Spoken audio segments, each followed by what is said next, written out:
May I please have your full and undivided attention? It is time for the Paranormal Rundown.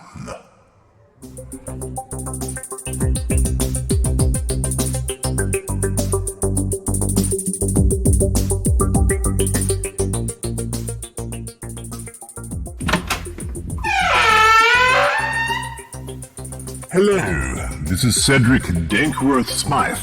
I am the unexpectedly psychic butler who works with these fine gentlemen.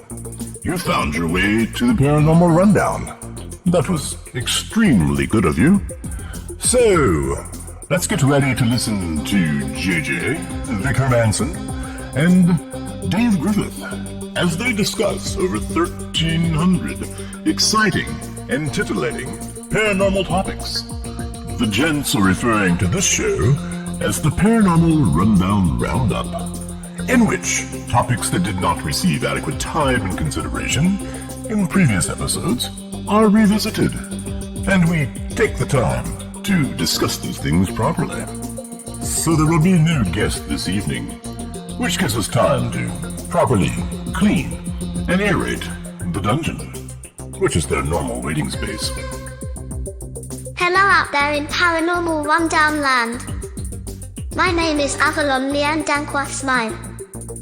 You can call me Avalon Lee. I am Cedric's daughter and connection to the real world. He is so incredibly busy with his butlerian duties that he has asked me to occasionally bring clarity and factual corrections to the well-meaning, but often informationally problematic rantings of Dave, JJ, and Vic. To be fair, I will always reference them alphabetically. Otherwise I'd have to rank them by something more contentious, like their levels of male physical attractiveness or levels of human nudity. It's far safer to just keep things alphabetical. Thank you so very much, Avalon. I'm so incredibly proud of you, and just a wee bit frightened. Forget I said that. Anyway, after this episode, the Paranormal Rundown will enter a bi-monthly, meaning twice a month, publication schedule. Therefore, the next rundown will be published on October 1st. It gives you less time to wait between the boys, myself, and Avalon.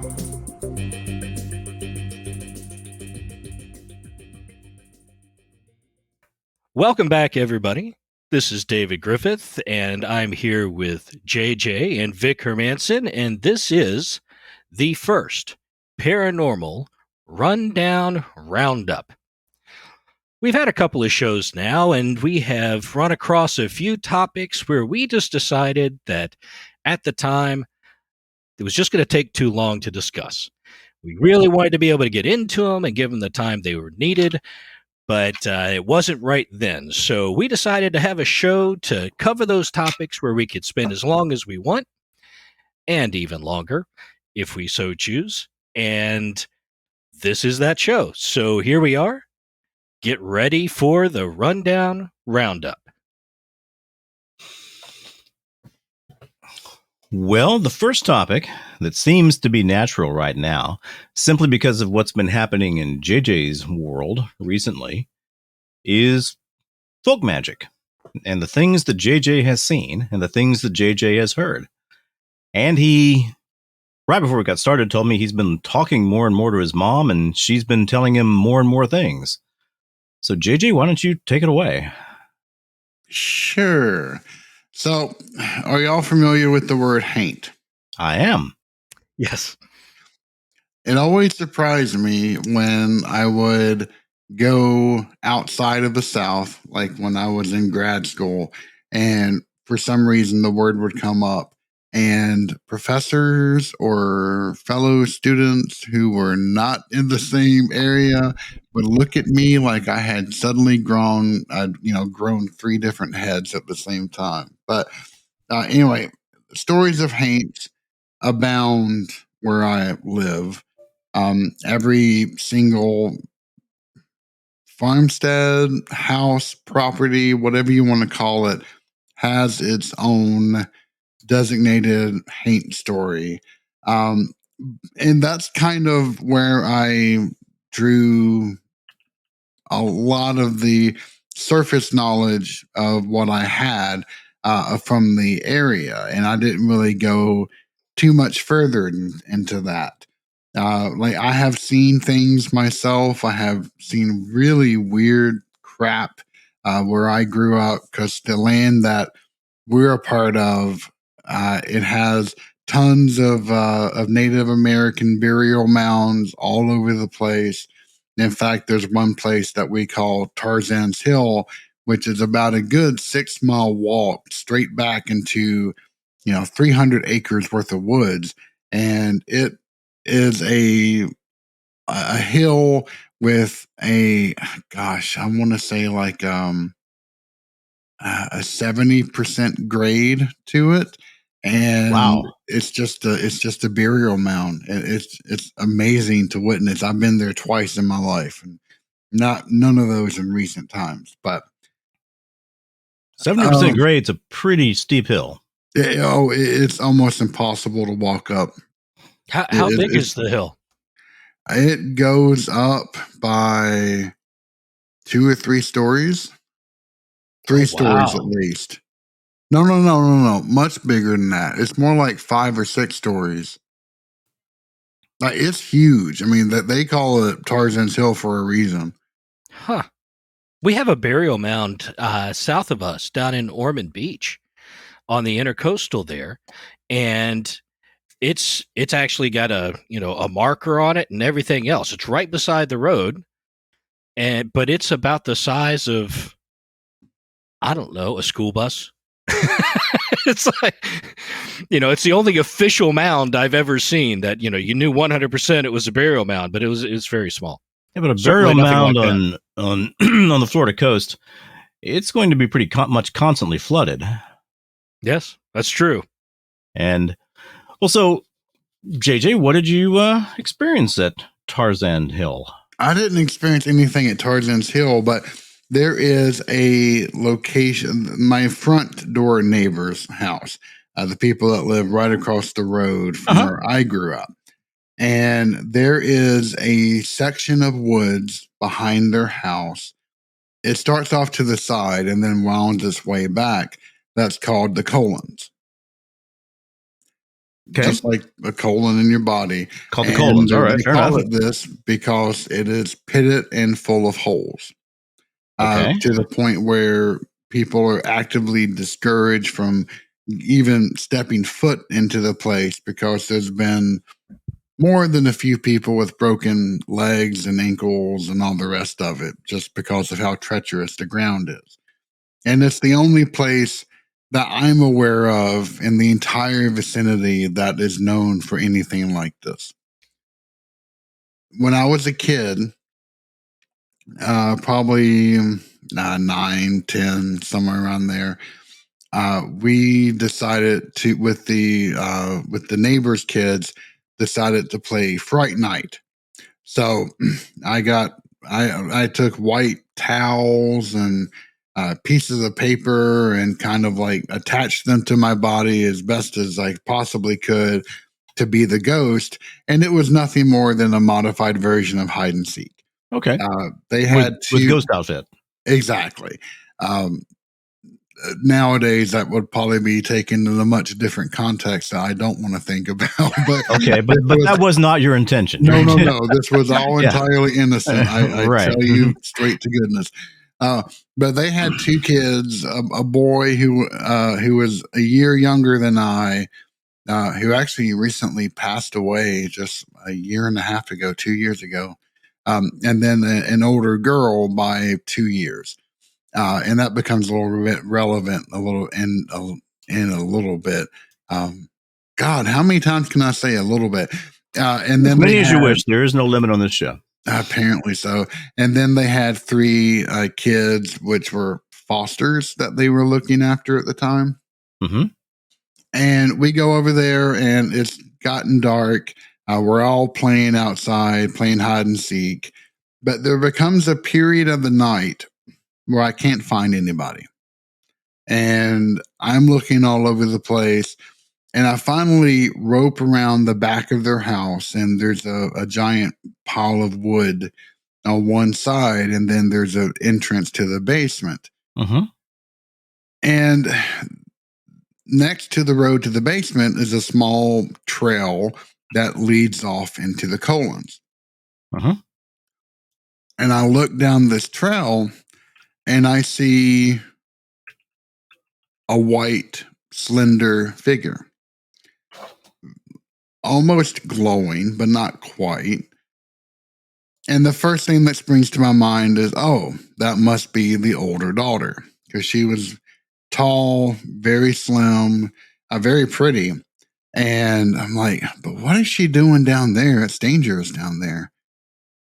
And I sit there and look, and it moves around in small circles, but it doesn't really deviate from where it's going. It just kind of stands in the same place, but still moving.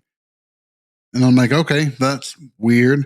And then I turn around and go into the basement door, and the entire family is there laughing at me because they all decided we're going to go hide from him and he's going to be stuck out there in the dark. We're going to see how scared he gets. And sure enough, the oldest daughter is right there along beside them. And yeah, that's when I kind of realized that wasn't a human that I saw down there. Because, this area was like, it had like 2 gates behind it. Nobody could easily get into it. There's no reason why someone, especially in the dark, would be walking down this pitted trail. So that was, that was always one of the more interesting things. But going past this kind of surface level ghost stories. Wait a minute. Well, go ahead. Yeah, stop. Yeah, go ahead. Wait a minute. You don't get off that easy. If this was not a human you were seeing, what do you think it was? A spirit, a ghost, a spirit, a haint. A haint. But there was nothing other than just the visualization of it. There was no noise. There was no attack. There was no... I did feel the hairs in the back of my head stand straight up. Boy, I bet. Yeah. But I just took that. I just took it as a curious sensation. Like, I didn't feel overwhelming dread or anything, but it was so alien a view. It was almost like witnessing the Fae. Cool. Which is something I've never experienced. Oh, I haven't either, outside of this one particular thing that reminds me of it. But now, was that area ever known for things like that? Any local stories or anything? I'm sure that there are, but our front door neighbors weren't exactly the friendliest of individuals. Okay, so they weren't your best bosom buddies. No, I was friends with the boy, but otherwise, like, our families and theirs never really associated or anything like that. All right, so JJ, your life, I know enough about your life to know that part of survival for you has definitely been the ability to kind of read the emotions of others, to have some intuitive understanding of what you're facing.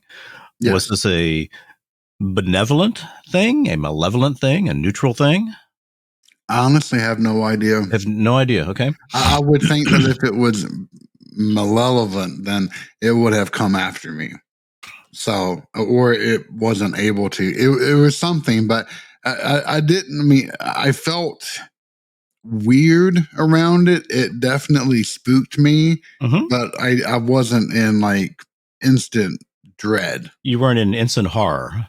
Correct. Well, that's good. But yeah, the colons and areas behind our house are known for Native American burial mounds. So that's a very strange name. Also, let's go down to the colons. Yeah, you take a left at the small intestine. Yeah, take a left at the small intestine. So let's hear some more, JJ. Let's see. So yeah, there was the story of, let's see, my great aunt and uncle, they lived in a house separated from where I grew up by just a little tobacco field with a barn.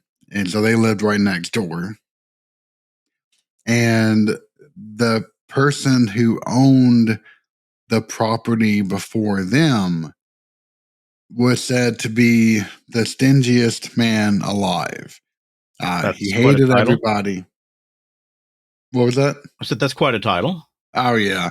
It's kind of common. I mean, you always get stories about penny pinchers, but this man took it to a legendary degree.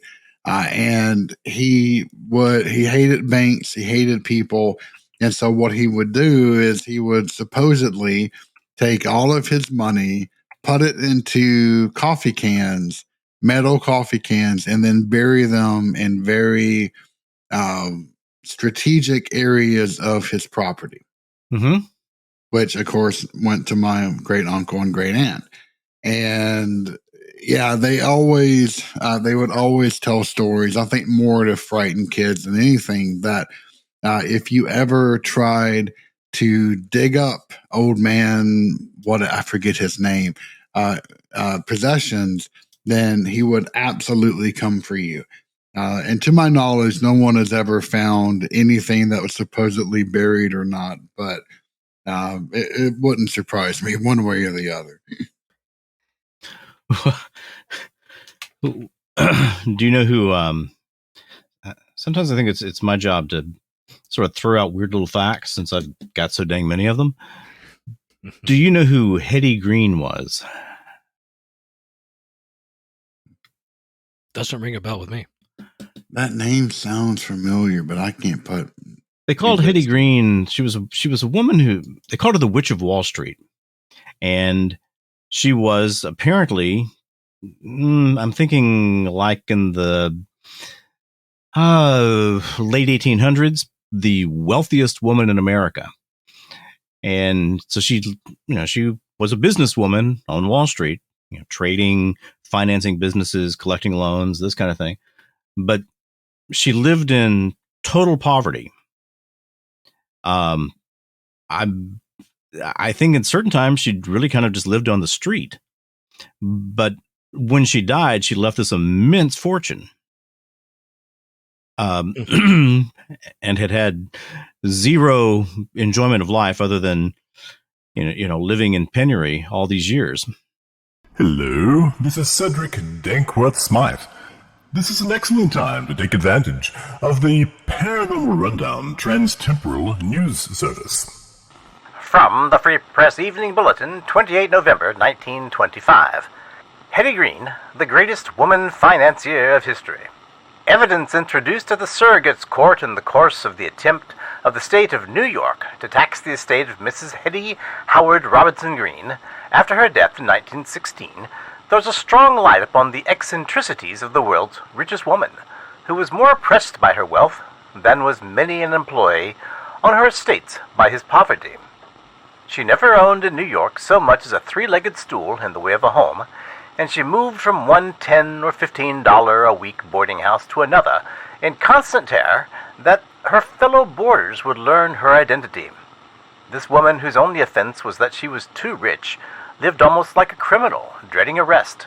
She lived under at least 6 assumed names, hoping to elude schemers and murderous cranks.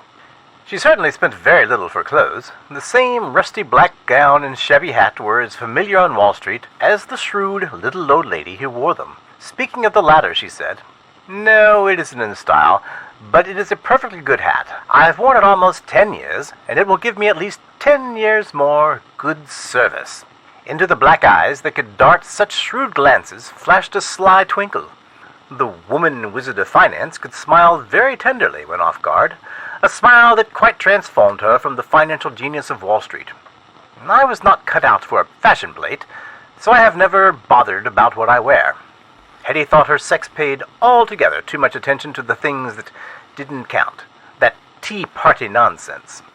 Who, looking at her, would have guessed that she was the woman who could make brilliant businessmen learned in the financial game, sit up and figure far into the night to find out just how Hetty Green had won while they had been less fortunate.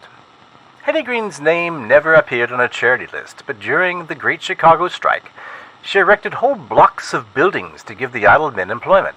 That was her practical way of dispensing charity. She believed in helping the other fellow to help himself. Hetty Green, as she was familiarly known in the financial world, was born in 1835 in New Bedford, Massachusetts. Her father left her a large fortune, and in 1867 she married Edward H. Green, who also had amassed wealth as an exporter in the Philippines. Mr. Green died in 1902, and Hetty continued to pile up the millions for the daughter and the son, Colonel E. H. R. Green, to inherit. This remarkable woman was interested in nearly every large corporation and enterprise of magnitude all over the world. She owned a railroad in Texas and personally managed her large holdings of stocks, bonds, and real estate. Shortly before her death, though worth at least $100 million, she occupied a cheap flat in Hoboken. The world laughed at the amusing anecdotes told about her eccentricities and never suspected that her keen desire was for the world's esteem, to be understood. But the desire to be understood is not alien to people who spend their lives piling up money.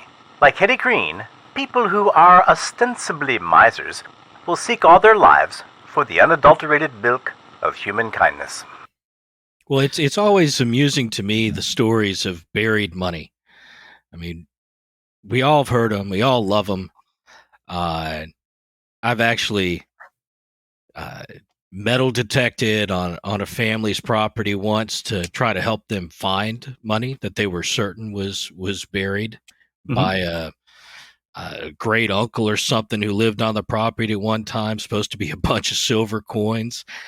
You know, these stories are not always just, rumors. They were certain this guy had the money. He didn't like banks. He buried it on his property within reach of his shack so that he could find it. And it's just a funny way of, you understand, I guess, the perspective, the mistrust. But man, once you're gone, who's going to find it? Well, I mean, there'll be people out there looking if they think it's there. Yeah. But it's not easy to find money buried in the ground. No. Even with nice metal detector, it's JJ, when I grew up in Louisiana, I left Louisiana when I was 8. But I lived out in that bizarre little town. And it really was kind of just one of the strangest places ever. And I've told you about these strange families that lived back off in the pine woods. And one of the grandmothers of those families, when I would come back there, she liked me, so she'd give me a piece of cake or a cookie or something. And when it was time for me to go home, she'd say, "All right, boy, now you watch for them Haints. You watch for them Haints. Them Haints are out there." But in her mind, the Haints were physical critters.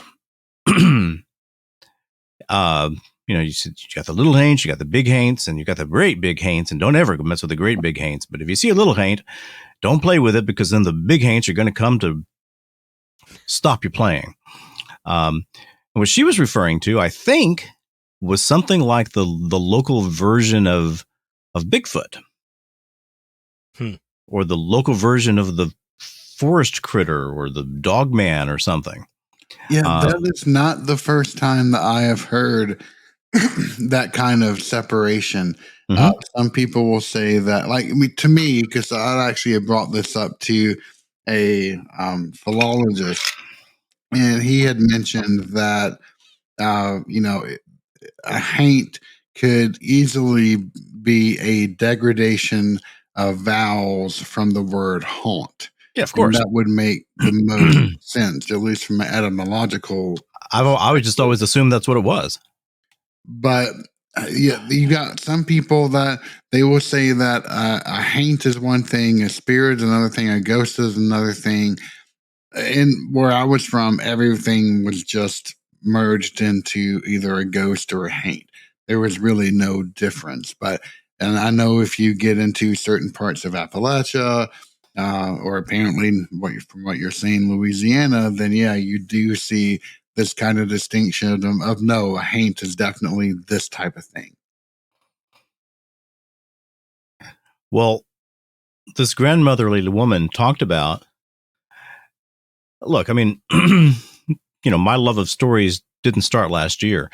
When I was, when I was 6 or 7, I would sit and listen to her stories for hours. And she talked about, there was a time, I'm sorry, I don't mean to insult her accent because I can't recreate her accent, but it was a beautiful thing to listen to.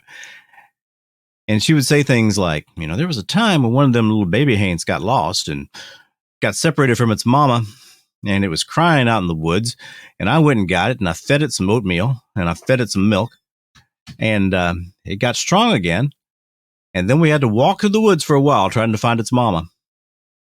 And and so, my mind is blown at this point. I'm just thinking, okay, so she's gone out and found this little critter of some kind. She describe it. He said, it's kind of got a face, but, it's a real broad nose, and they get real big, and it's got hair everywhere, and they smell horrible. So what was she talking about? I mean, was she just making up a story to entertain a 6-year-old? Perhaps. But these people, and I guess it's maybe one of the things that you find in Appalachia or anywhere, there's a real mixing of the spiritual world and the physical world with these people. And in many of their minds, I think they are equally real, just on a day-to-day basis. Once again, I'm not a scholar, so I can't take that any further. but that's been my thoughts over the years. Was it in her mind the haint was real? Well, I don't see any reason why it couldn't be. Oh, well, neither do I. You look at the experiences we've each had, people we know have had, in terms of spirits or something demonic, whatever. There's obviously things out there we can't explain.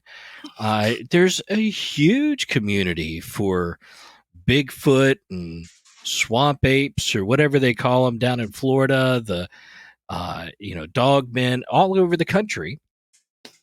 There's seems to be something behind many of these experiences, something unexplainable. No matter how much they haven't been able to prove things, there certainly are lots of reasonable stories around it. And you take somebody who lives up in the mountains, or down in the swamp, out away from general population. I'm sure they saw plenty of stuff that just wasn't explainable. So, JJ, you've got any other haint stories? I do, but I figured the more interesting piece would be to talk about more of the folk magic aspect. Let's hear that. Definitely. That's how it sort of started out in the original conversation. I think it was after we had talked about your father's spell book, and that's what led into there's more stories here. So yeah, and honestly, because even Victor had asked to do an episode more about folk magic, and I finally had to kind of say I can't really think of any from the area that I was from. And I happen to have mentioned this to my mom in passing conversation. And she was like, yeah, that's interesting. I can't either. But then over past couple of months, she'll go, oh, hey, I did think of this. And oh, hey, how about this instance? And now I'm starting to get like a running catalog of some of these types of stories that were very well known. The first is there's an entire catalog of not ancient, but of older rituals that could be mistaken, but probably should be mistaken as magical in nature, which are just pure remedies.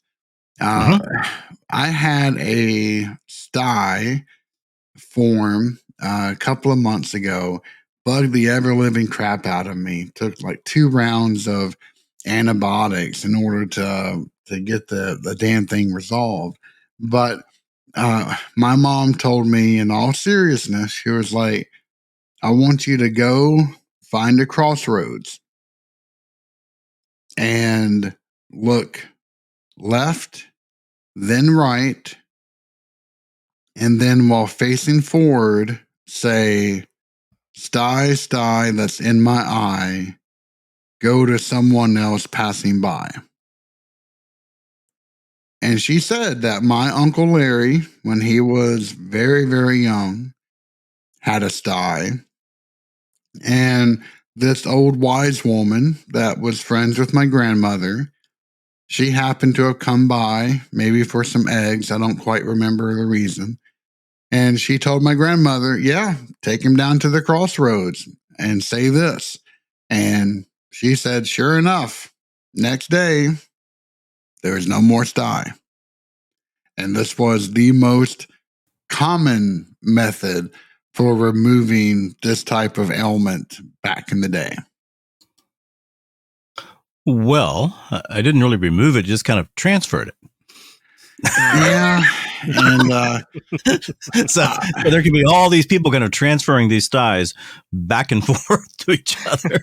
I don't know what happened. I was just walking down the street and I got home and my stupid right eye was red.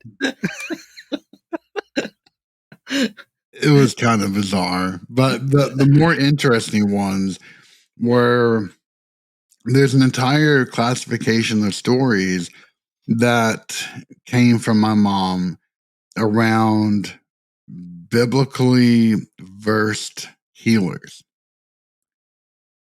And they come in 2 different varieties. The first are those who happen to have talent.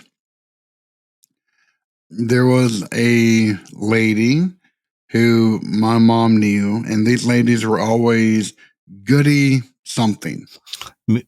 I love that name. Yeah, I do too. I was instantly taken by that. I was like, wow, talk about a blast in the past on that one. But anyway, my aunt had some warts that were on her legs.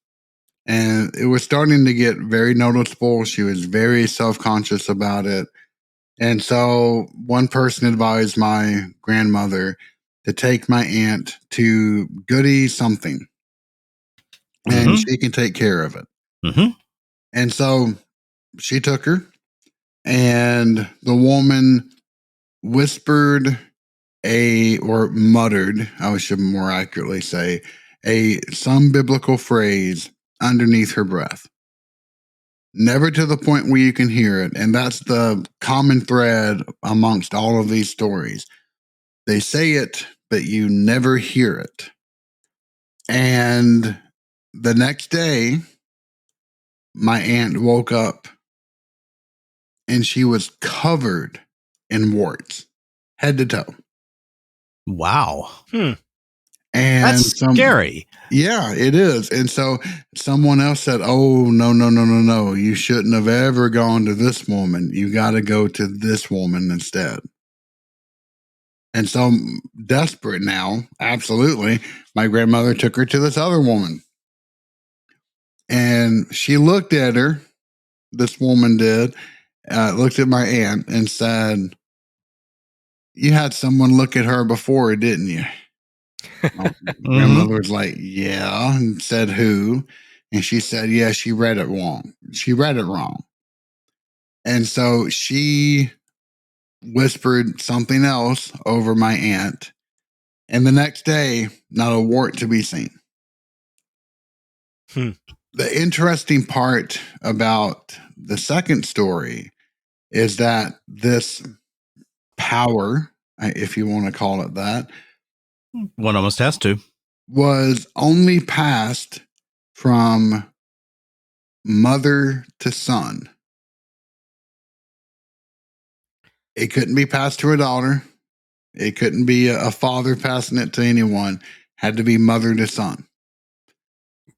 And Wouldn't that how did the original mother get the power? I don't know. I don't know. Yeah, so it's one of those things where the lore isn't fully defined. Exactly. Yeah. But the point of it is that this woman, she did not have a son.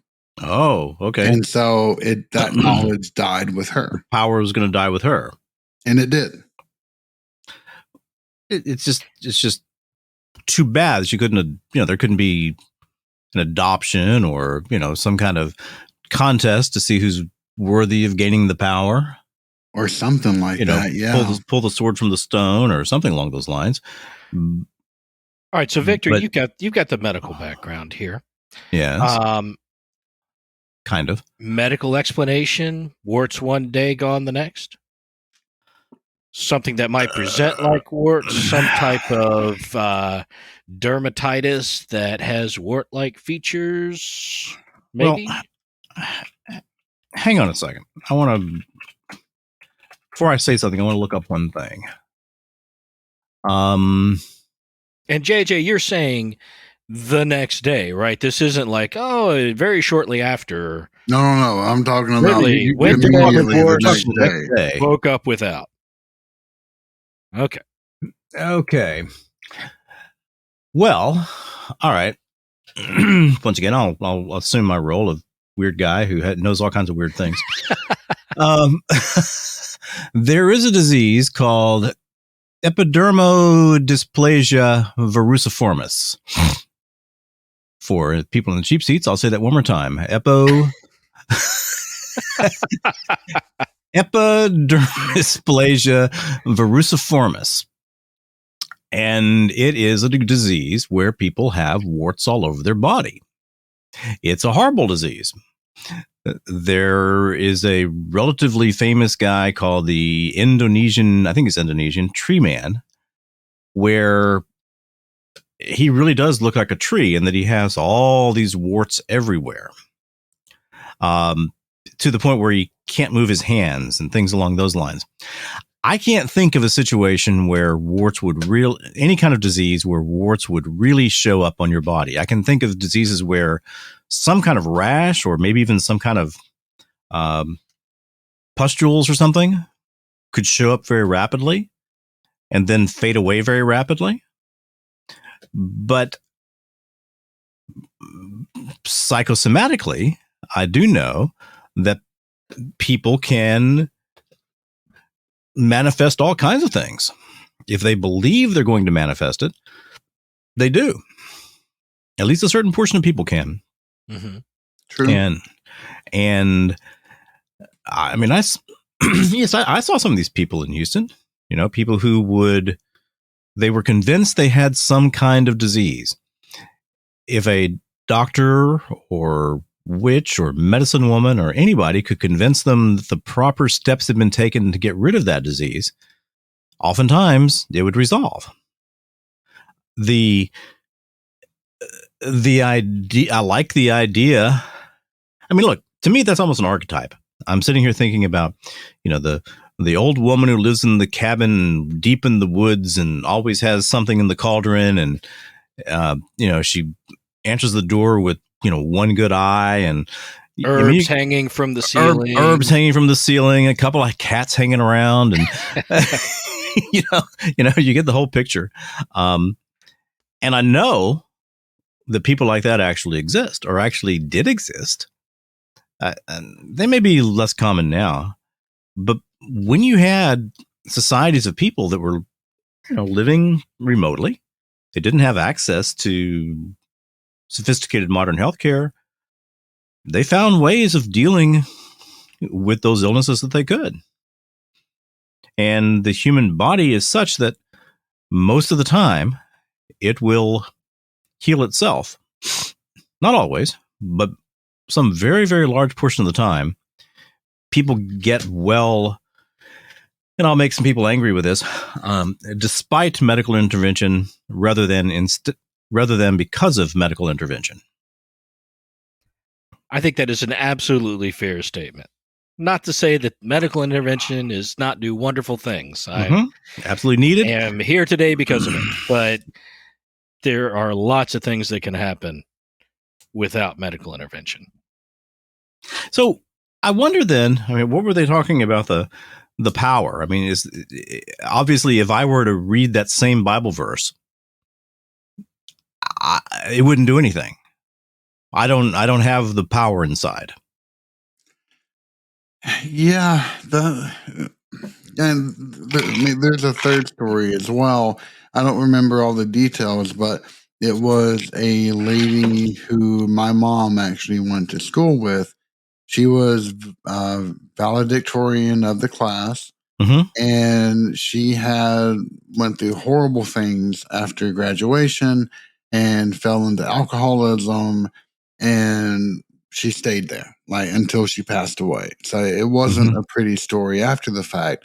But this woman was even drunker than a skunk. She could show up and she could take whatever ailed you away. So even in that highly compromised state, she was a powerful healer. Yes. Huh. And she too used a biblical verse. Well, that this is in Tennessee where you ran into this, right? Yes. Well, to me, this stuff is fascinating. I would almost like to. I'm sorry. Go ahead. No, to go back to something that was said before of you're not able to replicate the lady's accent.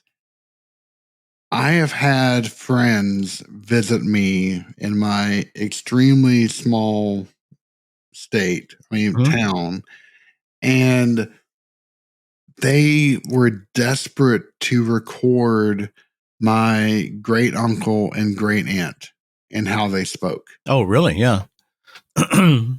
Like a college linguistic department or something. Exactly. And I wish to goodness gracious that I had recordings of them because, yeah, their accent was very old Southern. They still their daily lingo had quite a bit of old Gaelic words still kind of sprinkled in. It was really kind of a mixture of some Native American traditions along with old Gaelic. It was really fascinating because I always wondered, where did this come from? Where did that come from?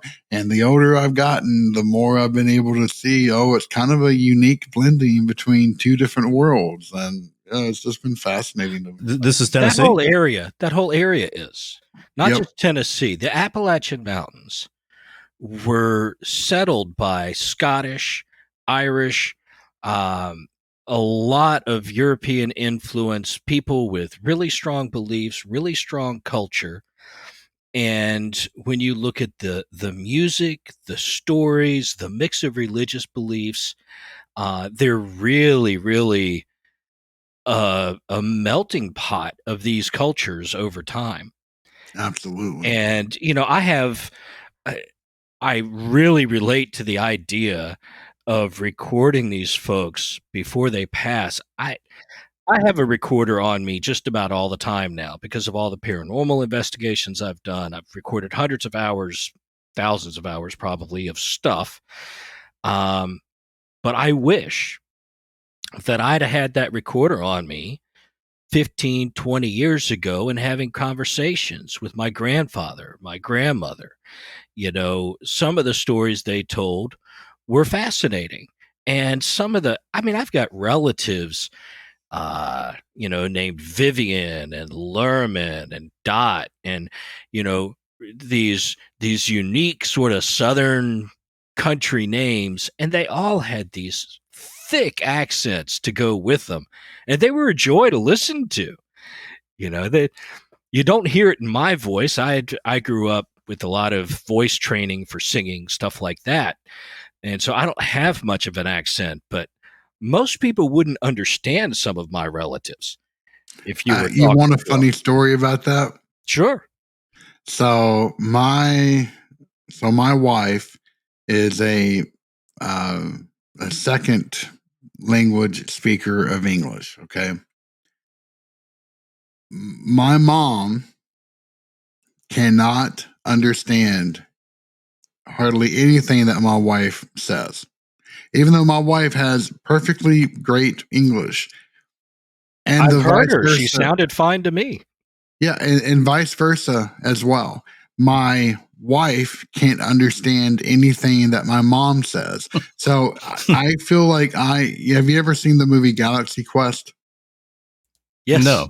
Yeah, where Sigourney Weaver has to play the translator of English to English from the computer to the people and vice versa.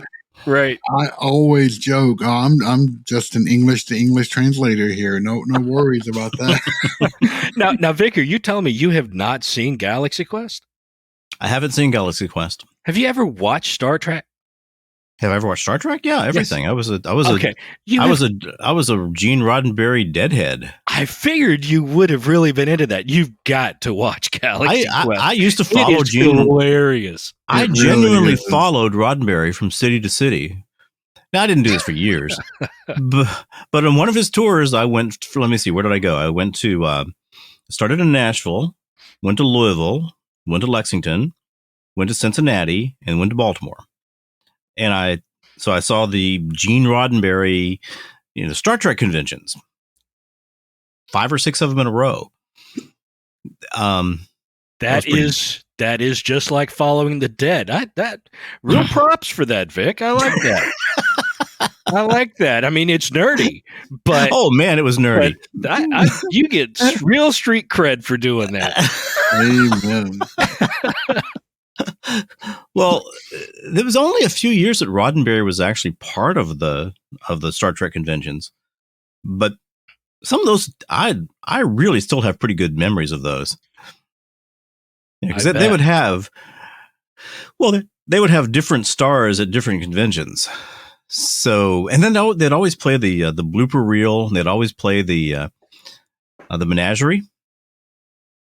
Oh yeah, which was the pilot episode.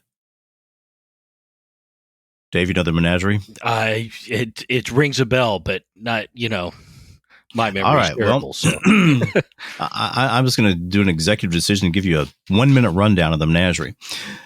Okay. The menagerie mostly takes place on a ship going to a planet.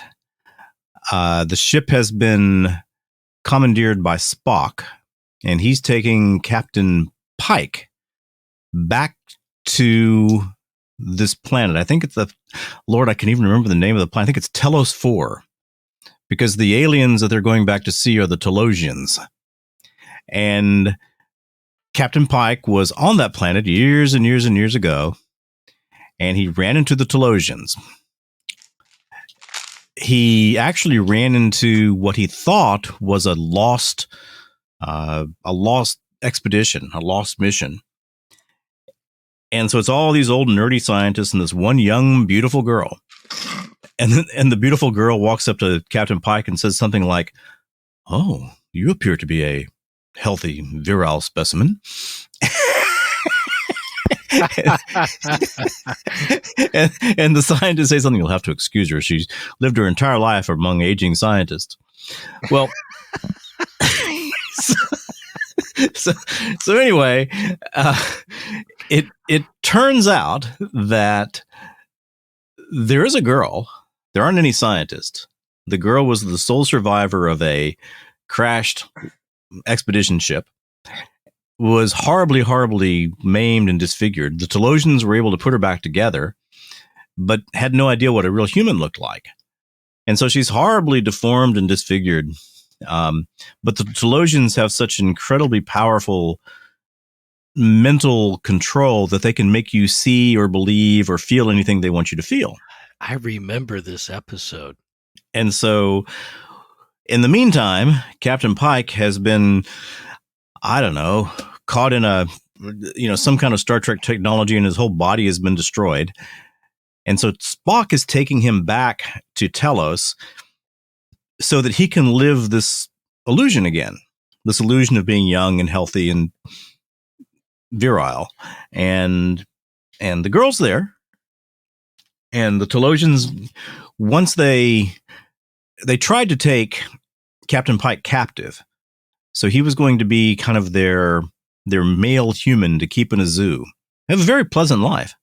And I remember this, they had the girl that they had rescued.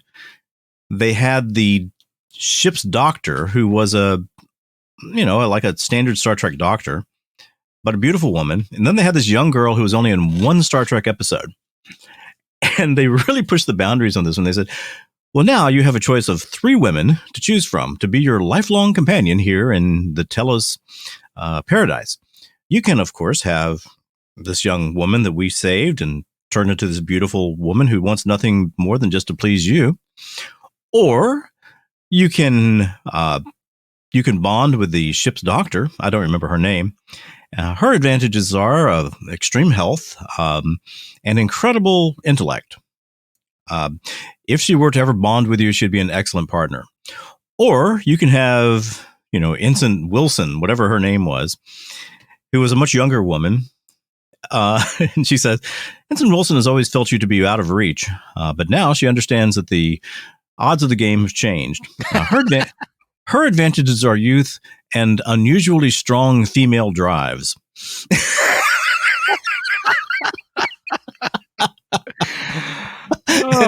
So anyway, who was the writer for that episode? What great writing right there.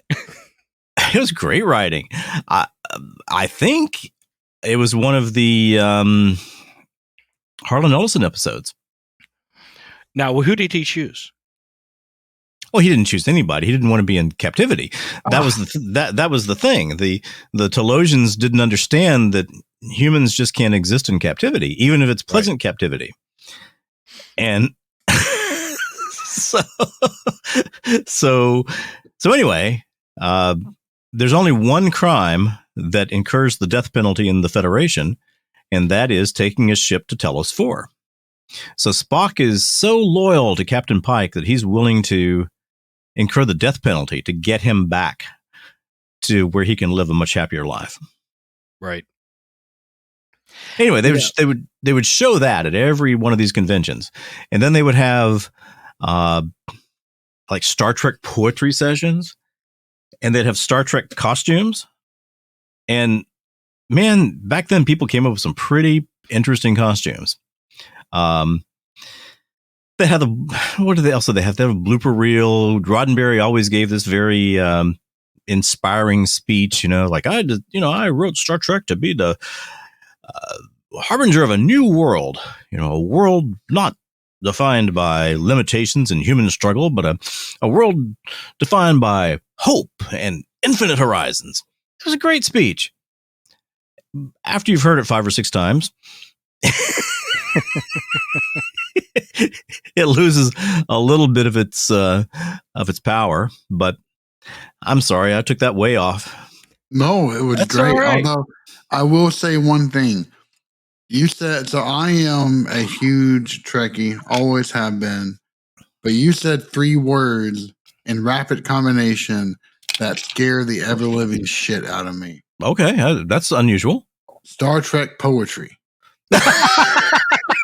I can't think of a greater hell on earth than that.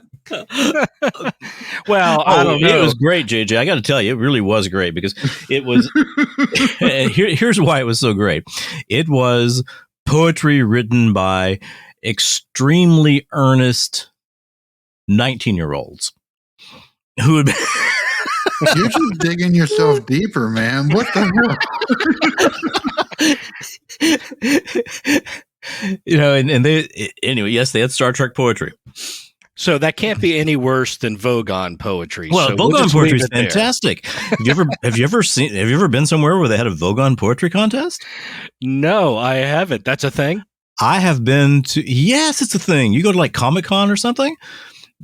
somewhere down the hall, down in breakout room 7, they've got the Vogon Poetry Contest. It would be unfair to our faithful Paranormal Rundown listeners to mention Vogon poetry without providing a representative sample of that singularly horrific and unique literary niche.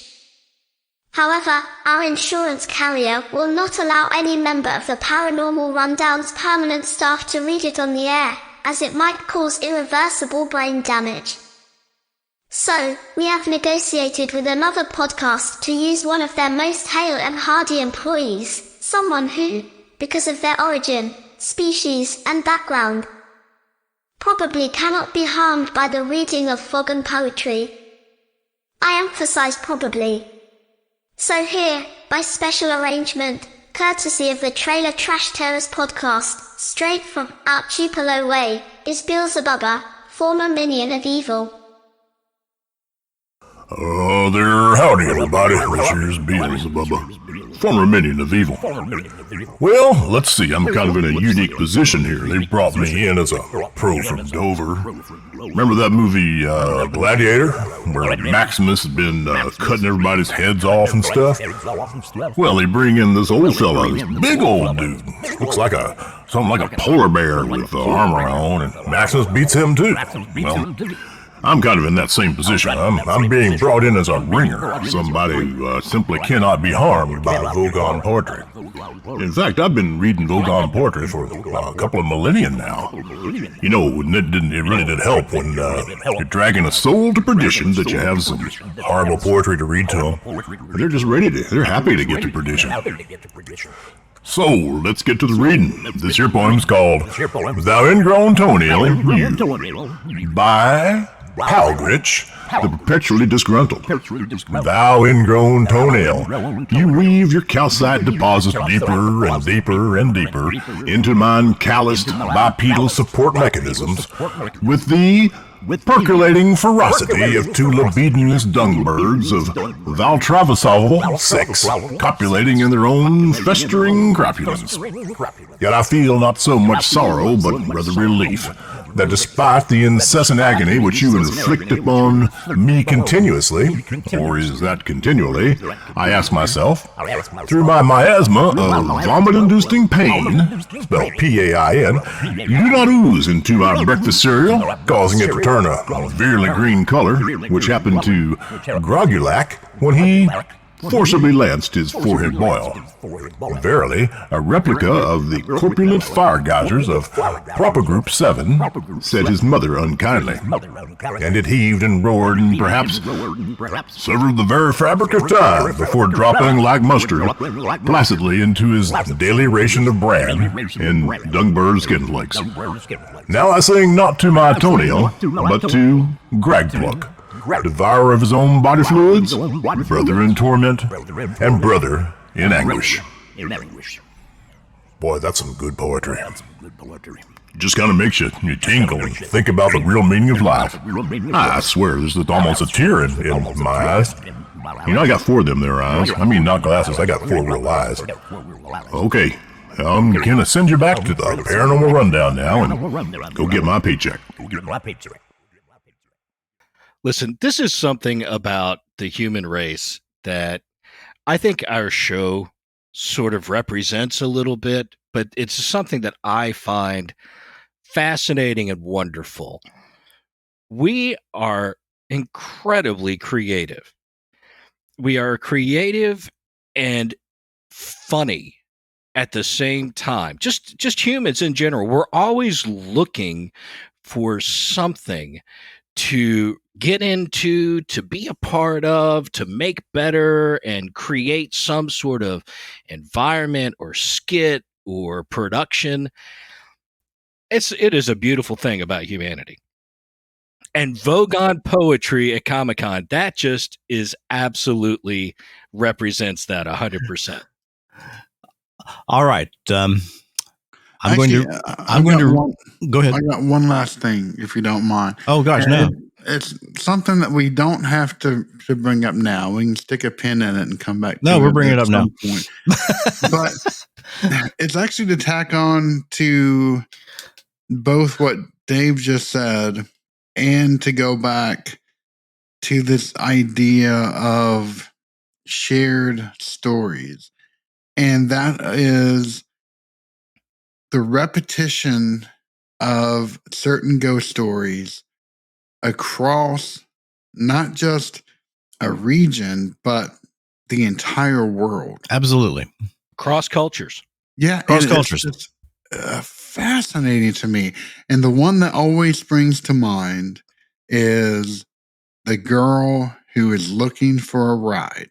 The woman in white, or the Damsel in distress. the hitchhiker who gets in your car and then disappears. And Yes. I heard this story. I still remember it. I was at my Uncle Larry's in Hickman County. I was with two of my cousins, Maria Lynn and Carrie Ann. And Maria, who was a couple of years older than me, she told us this story, and it freaked me the hell out. And it's always been a near and dear favorite. But over the years, I have seen this story retold in Jakarta, in Japan, in India, across the U.S. It is just amazing how often I hear this story repeated like it's the most original thing in the world. It fascinates me. It really does. well, I think no matter where you go in the world, you've got certain emotions that are very powerful in people's lives. One of them is the desire to be loved, the desire to have someone who's faithful to you. And aren't a lot of these stories kind of based on the woman who's been treated poorly? Oh, dear Lord, yes. I can't tell you the number of yokai stories that all have their root in that same exact kind of thing. Okay, so some woman whose husband is or boyfriend or husband has cheated on her, and she probably goes and takes her life. But I think it's fantastic that you find these stories everywhere. I bet you they're in Africa. Oh, I can guarantee you that they are. There's also a concept that, and I think there's a name for this. Maybe you guys will remember it. I don't. But this concept that once you come up with an idea or a story, something that's got a lot of energy and emotion attached to it, that it becomes easier to recreate by others. And have you ever heard that, Vic? You ever heard that theory? Yeah, when it's time to railroad, people will railroad. Sure. The cultural changes occur across cultures across the entire world. Right. And without direct contact. Without direct contact, yes. And it's this idea that once this idea is brought into existence, now it becomes easier to recreate by others who have never been exposed to it. And this could be an absolute example of that, right? Yeah. And ghost story in one area, and that makes it more likely, if it's a really good one, it's got a lot of energy around it, a lot of belief around it, that Unfortunately, we have encountered a paranormal rundown roundup recess, where the collective IQ of the three hosts, hovering somewhere above 400 points, is, nonetheless, inadequate to keep things running smoothly. That's where I come in, naturally, without the slightest hitch, to bring meaning and information to the otherwise silent and awkward pauses. In a moment, they will discuss the 100th monkey effect, which is often thought of as a type of spontaneous transference of knowledge throughout a species or society. This process of knowledge transfer tends to bypass physical barriers, allowing a direct mind-to-mind jump, or, more poetically, a leap in the collective consciousness. But why should I do their work? I may need to renegotiate my contract. So what was it exactly we were talking about before I stopped? I'm sorry. She opened the door, and I know you can hear the sound. I told her in the future we're going to just flicker the lights so she can tell me. But I don't remember what we were talking about. We were talking about creativity. we were talking about creating stuff and it being easier to create, but I don't remember where I was with the last bit. So, well, I mean, there's a whole. It's okay. I mean, there's a whole set of concepts that have to do with kind of worldwide shared consciousness. Which are God, don't make me go into my Joseph Campbell's evil rant again. Remember, if you ever need to find the world's greatest Joseph Campbell fan, just write to JJ. And that would be accurate. he will tell you everything he knows about Joseph Campbell and how much he loves him.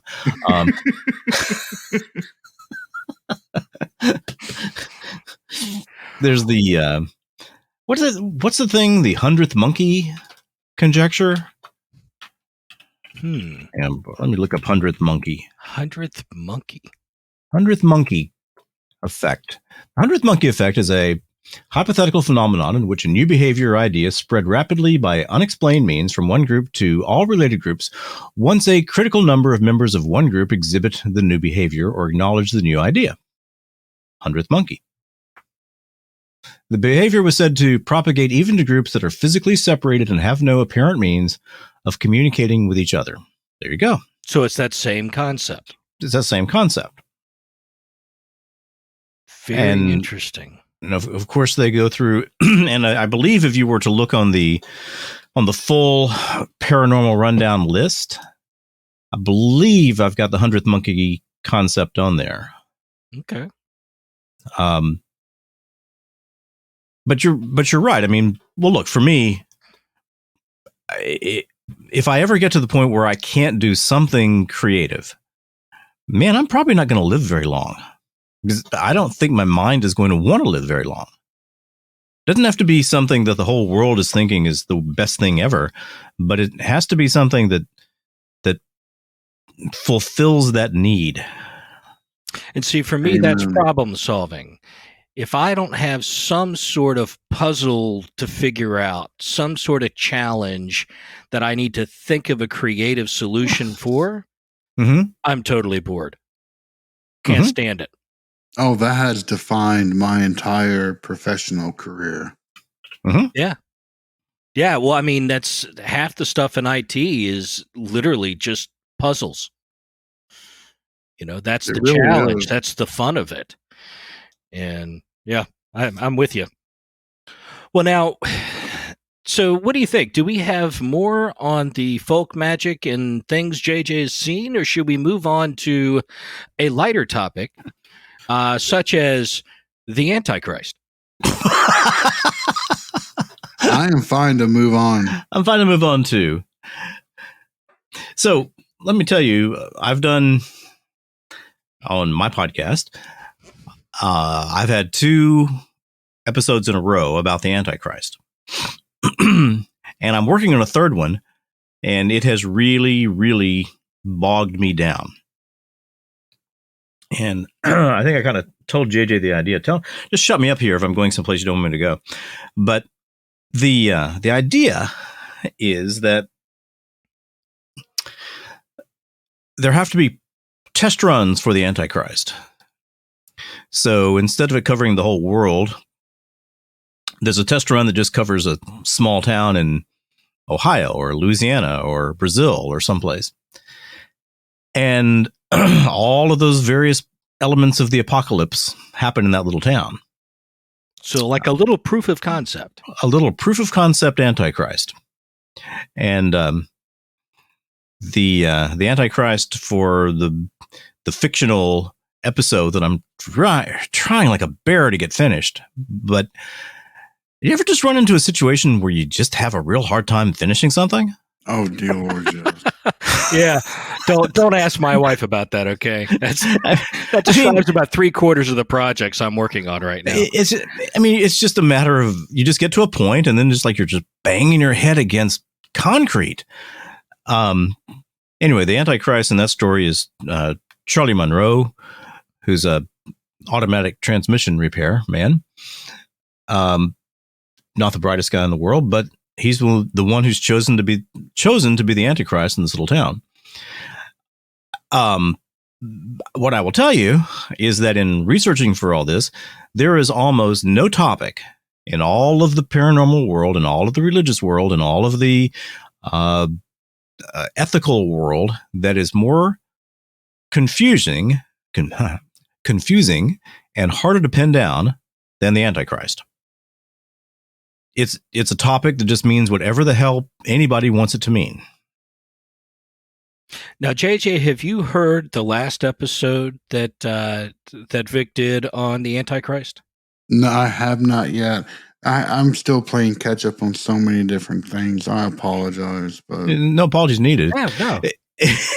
we had a lot of fun with it. It was a really interesting conversation that went all over the place as usual, but I think the outcome was fascinating. So before we get to because I really want you to talk about your final concept that was in that show, Vic. JJ, what are your thoughts on the Antichrist? So I have been slowly constructing an episode on the Antichrist from a quote unquote biblical perspective.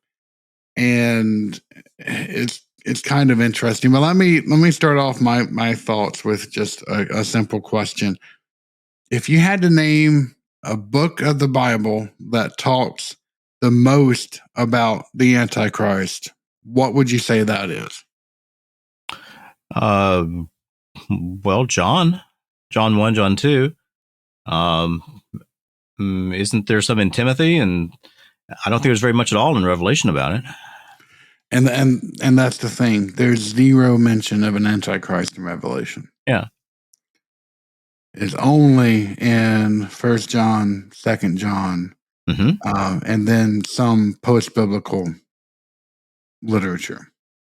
And aren't there some references under a different name in the Old Testament in some of the prophets' works towards the end?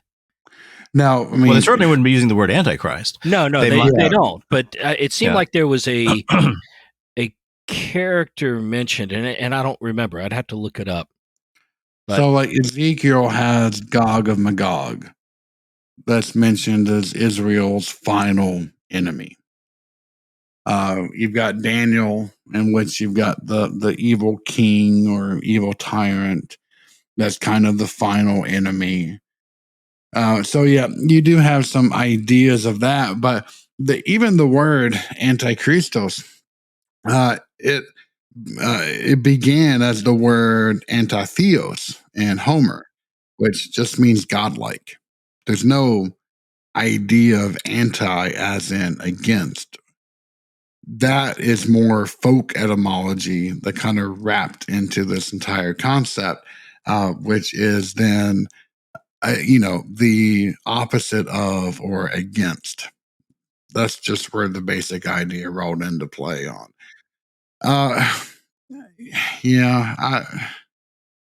There's so many like stupid, and I'll be the first one to admit that I am not a Christian scholar. The further down the academic rabbit hole that you happen to get shoved down, the more specialized you're forced to become, because there's just an absolute plethora of source material and secondary material that you have to know in order to know what the heck you're talking about in any reasonable form. So I was firmly in the Second Temple Judaism kind of bucket, and I rarely deviated outside of that, besides a few classes. Besides kind of these overall hits, that's kind of where my knowledge of the Antichrist begins and ends. I will say that growing up in, the belt buckle of the Bible Belt, I have heard the concept used and abused throughout my entire life. And it's usually with a combination of horribly misreferenced ideas that you find in Revelation cross applied to modern day life, whether it be barcodes or whatever the heck else is going on. But Well, so I'm not a fan. So is it not fair to say that the reference to the beast in Revelations is Not sort the of same. assumed as the Antichrist? Are you saying that's not the Antichrist? In much of That's what- Christianity, it's definitely assumed as the Antichrist. That it's assumed to be, but so the idea of the Antichrist didn't really kind of pick up until after second century. Mm-hmm. Within that time period, these were just viewed to be enemies of God, but it was not meant to be an Antichrist per se. Uh-huh. But in modern or even medieval to modern retellings, those all kind of got blurred together. Just kind of how Milton's idea got blended together with Genesis. And now it's really hard for modern people to say, oh, yeah, well, this is the actual, biblical story versus, oh, no, this is what Milton actually wrote. So.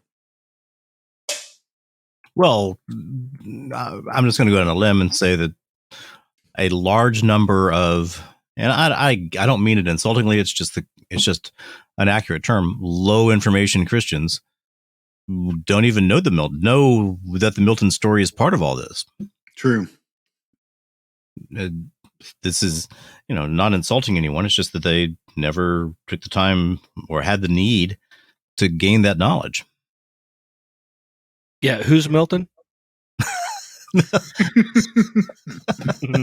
You guys laugh. I'm one of the low information Christians here, Vic.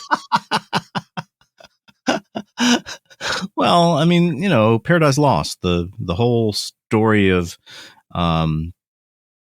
the multiple levels of hell and the freezing lake, and just that all the depiction of hell that people have in their mind, most of that comes from Milton. Is that correct, JJ? That's correct. Yeah. Okay, so you're talking about a literary interpretation of what's in the Bible. Most of my, let's call it, theology is based on just reading the Bible. have you ever seen the movie Animal House? A long time ago. Okay, so Donald Sutherland is this professor who likes to diddle his students, and he's trying to teach Milton, and he says something like, "Hey, look, I know I find Milton as boring as you find Milton. Even Mrs. Milton found Milton boring."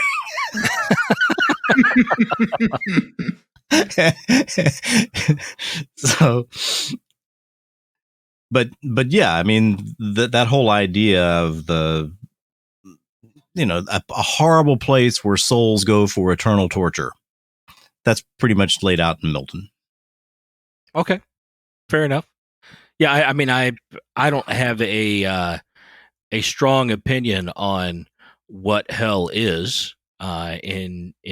In my view, I've heard a theory that hell is essentially being separated from God, that there's an absence of God there, and that is the punishment. I don't know. No, well, that's tied to anything other than it's that's the only definition that makes any sense to me. Look, the whole I'm a lousy I guess I'm a lousy Christian in terms of this fear for my eternal soul. I ain't got an eternal mind. I can't think in terms of eternal. Most weeks I can't think in terms of next Thursday. Yeah, I understand that. I just, that whole idea of thinking of myself as something eternal, that's very, very hard for me. I was having a discussion the other day that part of the issue with modern Christianity is what preachers taught when I was growing up, and I'm sure afterwards, in their interpretation of what the Bible meant and how we should live. When you read the Bible and you take it for what it says, it doesn't say the majority of what is preached. No, not by at all. many of the hellfire and brimstone No, not at preachers, right? Now, there are some really hard truths to accept in the Bible. There are some very difficult things and implications and rules and things that we're supposed to follow as Christians. But all of that, you're going to hell preaching was way overblown and made for effect, not based on just pure biblical, teachings. And it gives it a bad name, unfortunately. It does, but I will say that growing up Southern Baptist, I am a fine connoisseur of hellfire and brimstone speeches. You can rank them. Oh yes. There's the Fire and Brimstone Hall of Fame. But even beyond that, though, I will say this. And it's a little bit off topic, so shut me up if you want me to. I don't care what major division or denomination that anyone happens to belong to. But whatever it is, I strongly pray that it is one that believes in a firm, unified education for the priesthood or the leadership of said denomination. Because I have been a part of some offshoot branches of Protestant churches. And this happens everywhere, not just with Protestant. I'm not picking on any one place, in which shit is just magically conjured up from thin air and spoken about as if it was gospel. I went to one church that went on a mission trip for this church to Detroit. First time I'd ever been there. Came back, and the preacher sat there and gathered the entire church together and told us that, you have a guardian angel. And if you do not make it to the gates of heaven, then your guardian angel will be kicked out and thrown into limbo for all eternity. And what denomination was this person? Supposedly Southern Baptist, but it just where the hell they're coming up with this stuff? They all blend together. There is literally no difference between a Presbyterian and a Southern Baptist, there's only the extreme, like a Church of Christ, or really kind of stand out. But otherwise, they all just kind of blend together of, if you read the Bible, then you're going to understand what the heck is going on. Well, and here's the problem. So I went through a long search for a church near me a couple years back. And this is after I finished reading the Bible, after my experience. And each of these denominations, Protestant or Presbyterian, Lutheran, Southern Baptist, they each have a biblical doctrine that they publish of what their beliefs are. And there are differences in them. Yes, some are significant.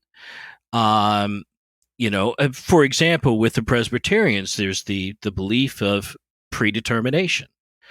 And I have issue with that, right? I have issue with the idea that God has decided ahead of time, well, you're going to heaven, you're going to hell. Kind of a Calvinist thing? Right. Well, and this is predetermination is in the Presbyterian doctrine. I didn't know that. I didn't either until I did the research on it. And it's never been a thought process that I can even begin to get my mind around. Yeah, it's my personal belief that God lays out the opportunity, and the choices we make are what get us there or not. I don't think that it's predetermined where you're going to wind up, but that's just me. But that's also not something that I grew up for a good period of time in a Presbyterian church, and I never heard that once. They don't talk about that doctrine in the sermons, not like that. It's not like most churches, at least in the South, don't sit there and talk about, well, this is what we believe about this, and this is what they believe about that. The sermon is the moment for the preacher to get up there and pull some Bible verses together with a common current event, problem, whatever he's trying to preach against, and to tell some kind of idea across. And to get an idea across. He's telling a story. He's using Bible behind it to emphasize it.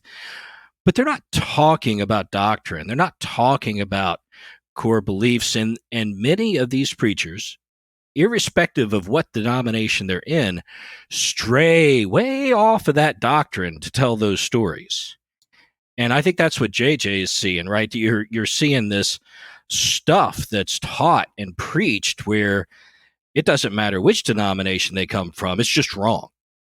Yep. Or not even that. I mean, I'm not trying to be blunt or hypercritical, but I would be surprised if the vast majority of preachers that take on this type of role within small rural churches even know what the doctrines of their particular denomination happen to be. That wouldn't surprise me a bit. They're a localized cult of personality. In fact, this phenomenon of,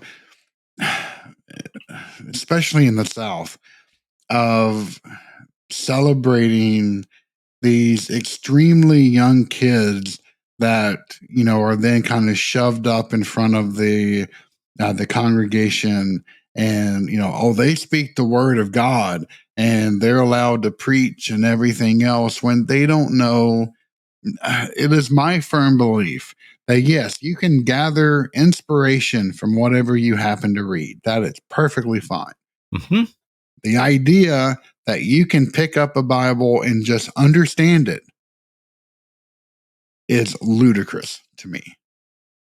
Now, you can cross-apply things to modern day, and you can try to get an interpretation that kind of matches, but to say that, you understand exactly what this is saying without the proper education, I would be sorely pressed to agree with you.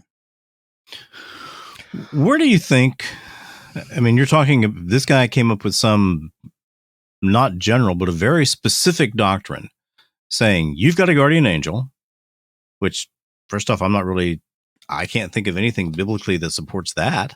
Nope. There is a Catholic belief of a guardian angel, and it is based on scripture, but it's a loose interpretation of scripture. I've seen it recently, and I can't remember what the scripture was, but it is based on a scriptural concept. Okay. Well, all right. So somebody found something in the Bible that they can stretch to mean that you have a guardian angel. Which, by the way, I have never heard a Southern Baptist or other Baptist preacher preach about guardian angels. Oh no, this was the first one for me as well. But go ahead. Sorry, I just want to say I have heard it. I've heard it in Catholic terms, not in Baptist terms. Well, then he's taking that further, saying, "Hey, look, if you screw up and don't make it to heaven, then the one who's really going to get punished is your guardian angel." Yep, just to double down on that. Just to double down on that. So if you don't care about your own soul, then by golly, keep your guardian angel out of limbo. So I think the most recent I've heard on this was with the podcast, The Spirit Realm, with Adam Bly. I've heard of it. I haven't listened to it. He trains exorcists for the Catholic Church. Yeah. He's not an exorcist himself, but they had this podcast, and the woman on it, and I cannot remember her name offhand. I'll look it up, but she has a lot of background on angels. And so they were talking about guardian angels on this podcast frequently. And one of the questions that they covered in a recent episode was, what happens to the guardian angel when you die?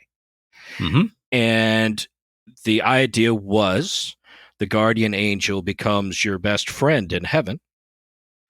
And if you don't go to heaven and you go to hell, then the guardian angel just returns to God.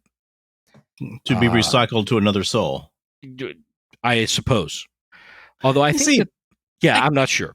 I can't tell you how problematic I've always found these very specific theologies, of what happens when, where, in what order, that kind of thing. I've never seen any logical path to get to those points. And that's always kind of been my rule that, yes, I believe deeply in God. I'm going to live my life as if there is a God, but I'm not going to come up with just ridiculously silly bits of theology to get me in one particular space. Right. Tick some people off. Tick some people off. Yeah, the woman's name on the podcast is Debbie. I don't remember her last name, but they do talk about that guardian angels in their. In fact, they had an episode come out today. They talk about it, but I haven't listened yet. But I do, and I guess this is my own personal issues somewhat with Catholicism. Is I think a lot of the Catholic tradition is built on stuff that is interpreted out of Scripture, but not explicitly stated in Scripture. And I am sure that there are plenty of Protestant denominations that have built stuff out on that too, which is why I tend to prefer a Protestant denomination that is fairly scriptural, right? And that's based on, what everything's based on. Well, let me try to reel this back in a little bit. Yeah. We started talking about the Antichrist. Okay, now, whatever that word means, Antichristos, whether it simply just means those who refuse to confess the divinity of Christ, those who work actively against Christ, whatever, the current modern view of the Antichrist is as pretty much as an individual that has tremendous power in the world, tremendous abilities, and is capable of solving many problems at the expense of total fealty and slavery of people. Is that close? I think that's what it has come to mean. Yes. What it has come to mean. Okay, so I guess I'm talking about the current cultural interpretation of the Antichrist. Yes. Okay. Well, I mean that's a pretty good starting point for a lot of fiction. A pretty good starting point for. I mean, I don't know if either of you've ever read the Chick tracts, Jack Chick. No. Oh man. Okay. Assignment. After the show, after we do this, some point in the next few days, look up Jack Chick and read a few Jack Chick tracts. Jack Chick is a very fundamentalist Christian who sometime in the late 50s started writing these little 15, 16-page pamphlets that people could give out for witnessing. And they're great. Some of them are utterly bonkers. But they are absolutely great. So, and anyway, he's got many about the Antichrist in there. I remember one where it's the mark of the beast, and everybody's got the mark. Most people have the mark of the beast, but they're actively seeking out those people who don't have the mark of the beast and try to participate in commerce. And there's this great scene of, I've got one here. And, suddenly the AntiChrist police come for him on these motorcycles. They're motorcycle police, but they're motorcycles that have guillotines mounted on the back. And so they're dragging this guy who... I'm sorry. I'm just trying to visualize it, right? I used to ride a motorcycle. I'm thinking, okay, well, it's like a big top heavy. Well, it's like a big Harley Davidson tricycle motorcycle, like a cop might use, but instead of there being sirens, there's a guillotine on the back, and the purpose of the guillotine is to behead those people without the mark who are trying to buy or sell. You need to have a compartment as a head catcher on the side, right? So when you lop them off, okay, yeah, all right, cool. So anyway, I mean, part of the problem to me is that where is the value in the whole idea of the Antichrist? Because it's certainly not in some of the silly movies that they come up with now. And I think Jack Chick with his idea of, motorcycle police with guillotines on the back of their motorcycles, I think that's a little over the top. But where is the theologically meaningful way of studying that concept? Don't have an answer. Well, so back to the beast then. Mm-hmm. So if the beast isn't the Antichrist, then let's just talk about the beast and Revelation as a whole, because that character is what we talked about a lot in your show, Vic. We discussed that's what's in people's mind is the creature Satan's that's champion on Earth who is leading the charge, consolidating the world under one power for the purposes of following Satan. Whatever that is, whoever that is, the beast, that character. So JJ, what would you think about that just as a concept? That's scriptural. It's written. I think you have made comments once or twice before about, I don't know about Revelation. Well, no, it's not that I don't know about it. It's the fact that I believe that's probably the most horrifically abused book of the Christian New Testament. That's a good thing to talk about. I'm not saying that I disagree with it. Well, I wasn't saying you were. I just know you've mentioned, and I think that's exactly what you said before. I couldn't remember the exact words, but it's the most abused. So what do you mean by that? The fact that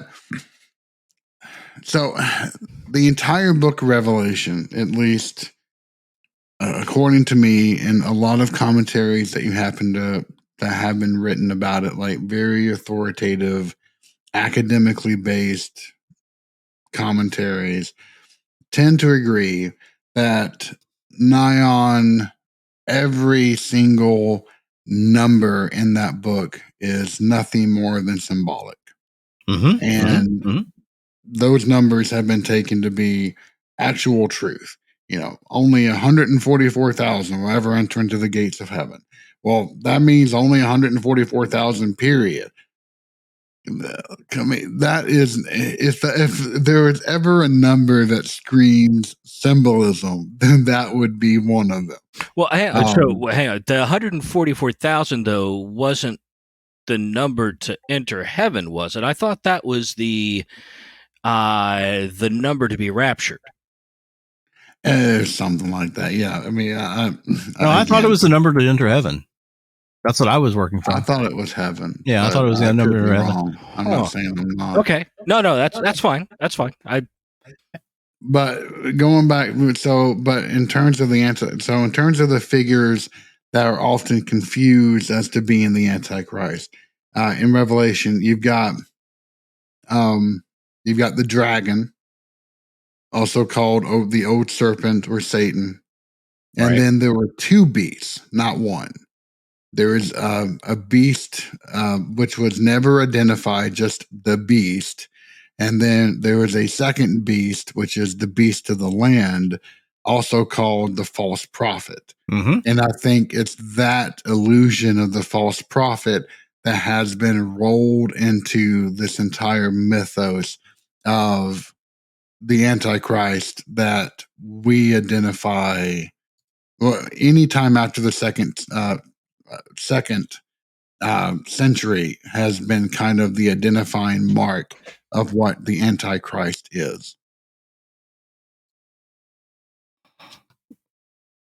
Well, man, that's a big silence. Yeah, sorry about that. That's a big silence. Well, I didn't have anything to say. I didn't know how to respond to that. Yeah, I'm just thinking of where to go with that, right? So let's take the Malachi Martin used to talk about the Antichrist. Okay. He did. I mean, he would talk about the Antichrist as a being, a human being. And Art Bell and Jansen and these other people would say, well, Father Martin, do you believe the Antichrist is alive?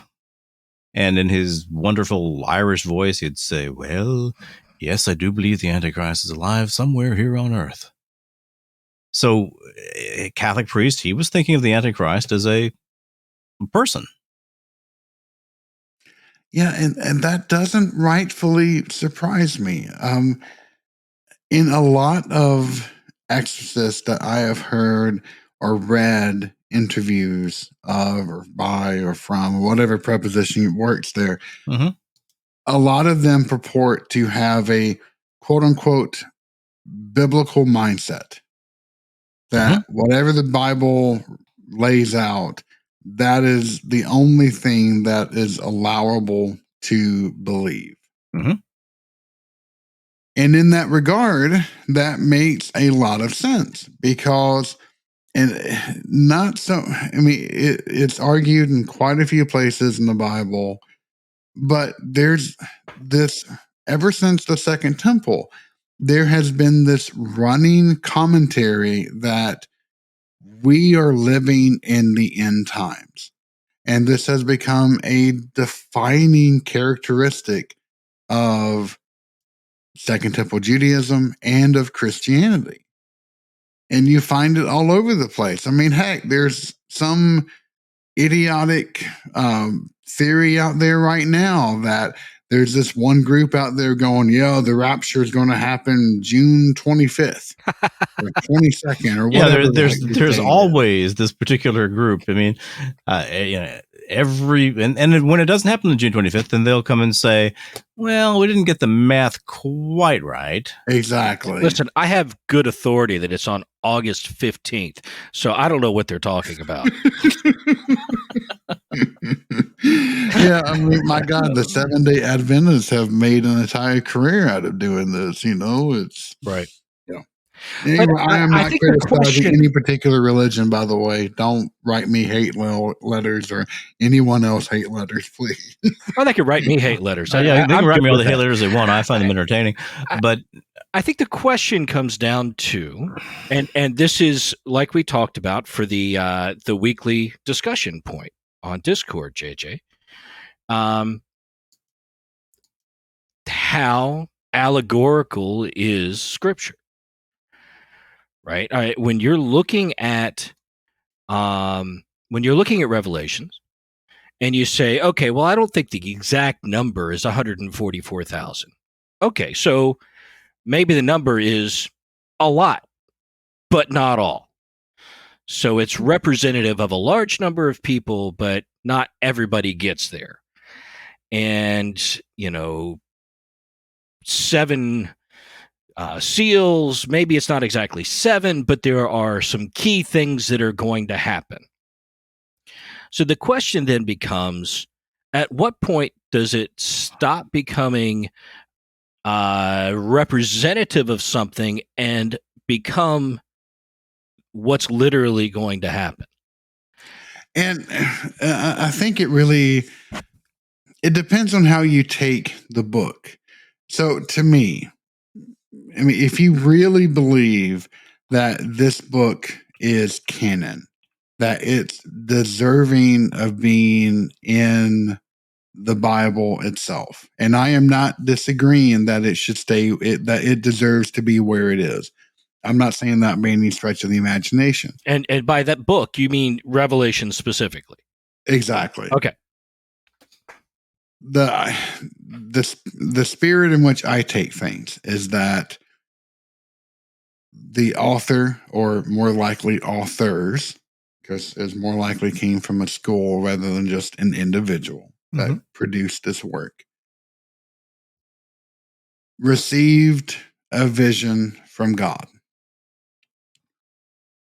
And it was a vision that they could not adequately explain, or they didn't understand the vast majority thereof.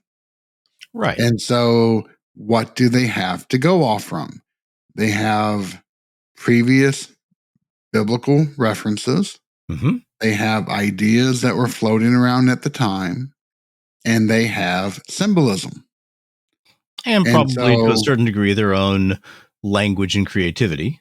Exactly. And so they write this thing in order to explain what they received.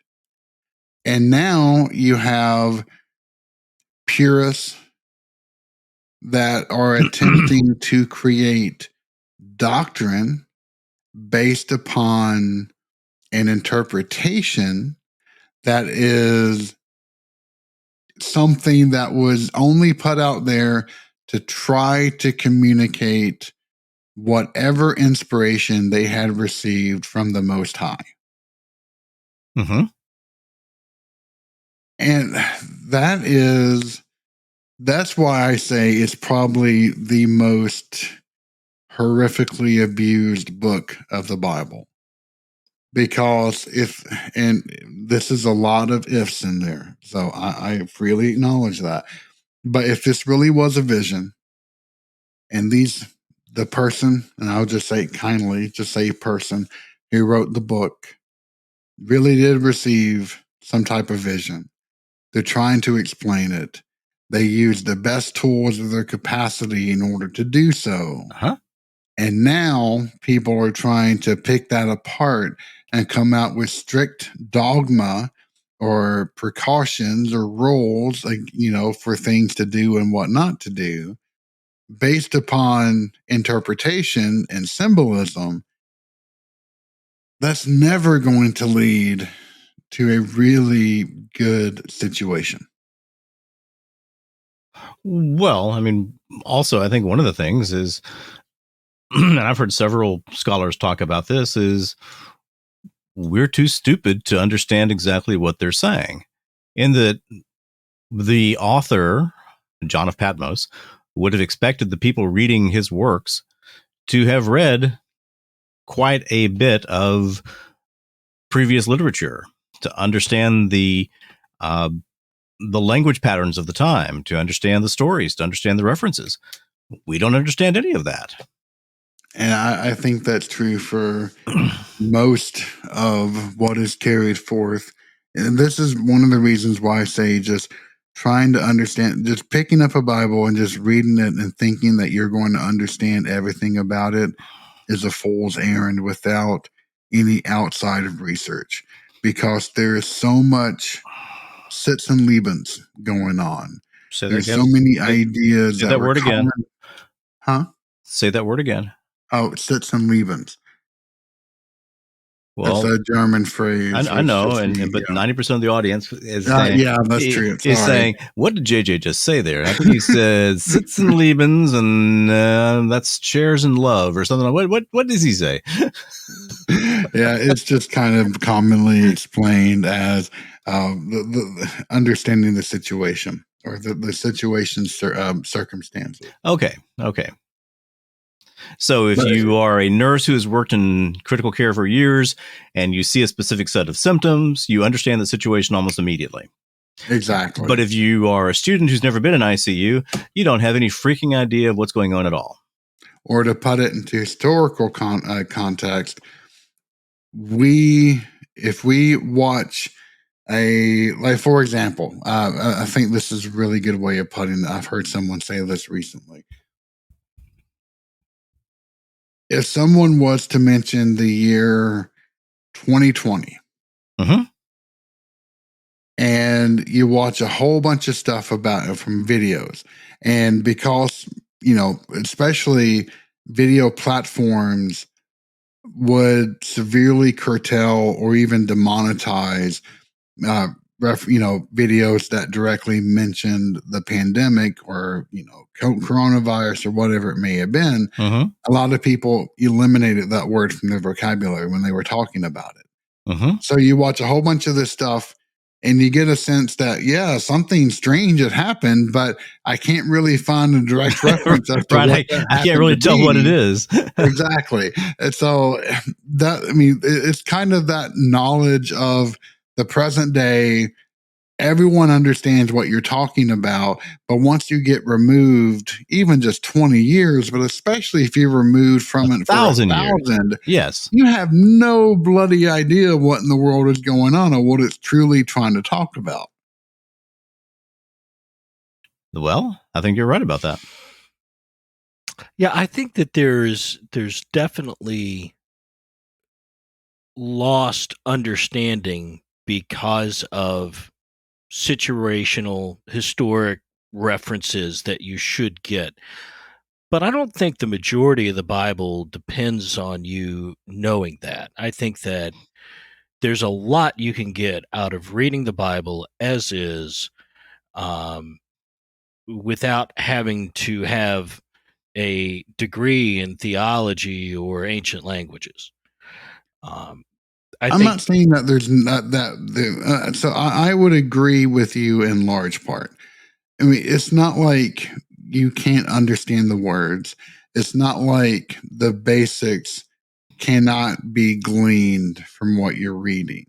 But this idea that you can understand everything there is to understand. So it's not just understanding the basics or getting the most of it. It's this idea that I have encountered in a lot of Protestant thinking that you don't need any kind of education, that you can just pick up the Bible and read it and understand it perfectly. That's what I take objection to. That's fair.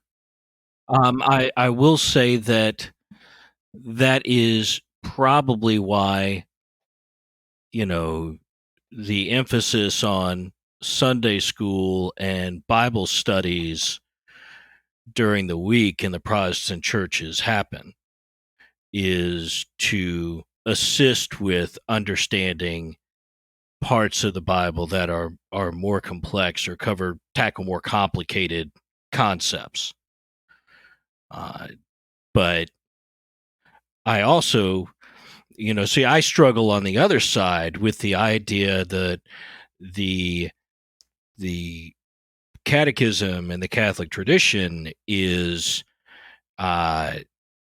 well-founded, and, it's built on years and years of historic understanding as well. And most Protestants tend to go back to, sola scriptura, which is all that other stuff is stuff people made up. The Bible was inspired by God. There's a balance there.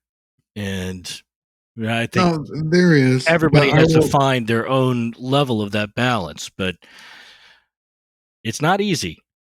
Either way, No, you're right. The last thing I'm doing is trying to recommend, one way or over the other. I am not proselytizing. I am not saying only my way is the right way. I would actually shudder if someone thought the way that I think. Well, so. I think just so that we're clear, JJ, one of the big values that you add here in any of these conversations is the academic understanding of Scripture, right? I mean, you add a great deal of value because you've studied it in much more depth than anybody that I personally know. And so when you talk about these things, it has a good deal of weight to it. I don't want to minimize that at all. No, So, I agree. I didn't think that you were in any stretch of the imagination. You don't have to worry about that. But my point is that is, you're about as authoritative on Scripture as we have. You know, God help you. I've read the Bible, and I read it in a time of need, and I read it, end to end, except for most of Psalms. Got bogged down. Had to skip that bogged part. down in Psalms? Really? I did. And story for another time. But, I have, of all the books, probably the hardest time I have is Revelation. And it's because I can understand. It's so out there, right? But I get the basic concepts. Well, look, I get the basic concepts too, but I just get to the point where either of you science fiction guys? Oh, yeah. Read Heinlein? Yep. Yeah, we talked about that one in the first one, I think. Yeah, well, Heinlein. Okay, so Heinlein wrote The Number of the Beast. Number of the Beast. And his idea was 666 really means 6 to the sixth power. And that's the number of accessible parallel universes. That's a big number. But I got to some point in The Number of the Beast where he's talking about the fact that they should be pushing incest with very talented mathematicians, so that if a mathematician has a very mathematically talented daughter, that he should be able to have children with her, because then you would have an even more powerful mathematician. That good old Heinlein and his Heinlein can get pretty damn weird, but his sex fetishes, right? And that was the point. I just threw the book across the room and said, "Sorry, Robert, you were good for a while, but you've lost it." Yeah. Yeah. And so when I get to the part of Revelation that starts talking about, and I'm making this up because I don't remember it verbatim, but I saw a dragon who had 7 heads of lambs and suddenly grew horns, and it just goes into this ridiculous, very specific comic book depiction of something. It has no meaning for me at all. And I know that I could go through and find various interpretations of that and have people tell me exactly what that means. But I, in my heart of hearts, have a hard time believing they're any less confused about that than I am. That's probably true. Yep. Yeah. And I guess that's an arrogant statement, or maybe it's not. It's just saying, look, I don't have any idea what this person is talking about. And I'm not sure anybody alive has any idea. I'm not sure there are people who tell me they do, but well, I tell you what, I think we have to rein this back into one last thought around the Antichrist. Okay, you call it. So the one thing, and JJ, you mentioned this earlier on about people misunderstanding and worrying about barcodes. But the one thing about that we talked about in this other podcast was the idea of the mark of the beast. And the beast, who could be the Antichrist, and having to do with technology today. And Vic had an idea, and I absolutely loved it. So, Vic, tell him your idea. Oh, you're doing such a good job. But it's not my idea. I'm just a big fan of it. I don't think it's my idea. It's just something that makes sense to me. I mean, the Antichrist, the beast, has to have tremendous administrative skills. I mean, there has to be a way of tracking everybody who has the mark, and how do you determine that it's a real mark and not a false mark? And how do you determine everybody who's actually declared fealty and all of this? And really, the only thing capable of doing that is some kind of Skynet, artificial intelligence computer system that's capable of understanding every bit of humanity. understanding everything that's happening across the world, understanding all of that, and directing resources where needed. Where do I send my guillotine-equipped cop cars today? To me, that's the natural culmination of all of this. If you think about everybody who's been accused of being the Antichrist, let's just go through them. Okay. Let's start with Napoleon. We can go to Hitler. We can go to Mao. There are people who called Pol Pot the Antichrist. There are people who called Saddam Hussein the Antichrist. Don't forget Donald Trump. Don't forget Donald Trump. Don't forget Barack Obama. Don't forget King Charles. Don't forget Queen Elizabeth. Anybody that... Well, you can't forget what the actual number comes from, which is Nero. Nero, yes, of course, Nero. Yeah, you're right. Yeah, Nero is that's the original beast number. But see, all of these candidate Antichrist had a problem, and that's that they're human and they die, and they can... for a short period of time, they can accumulate a tremendous amount of power and capability, but in the end, they're just humans. They're not, given my view of what the world is, capable of being more than just an Antichrist, in a long string of Antichrists. To get to something that really has the capability of controlling the world like that, you need Skynet.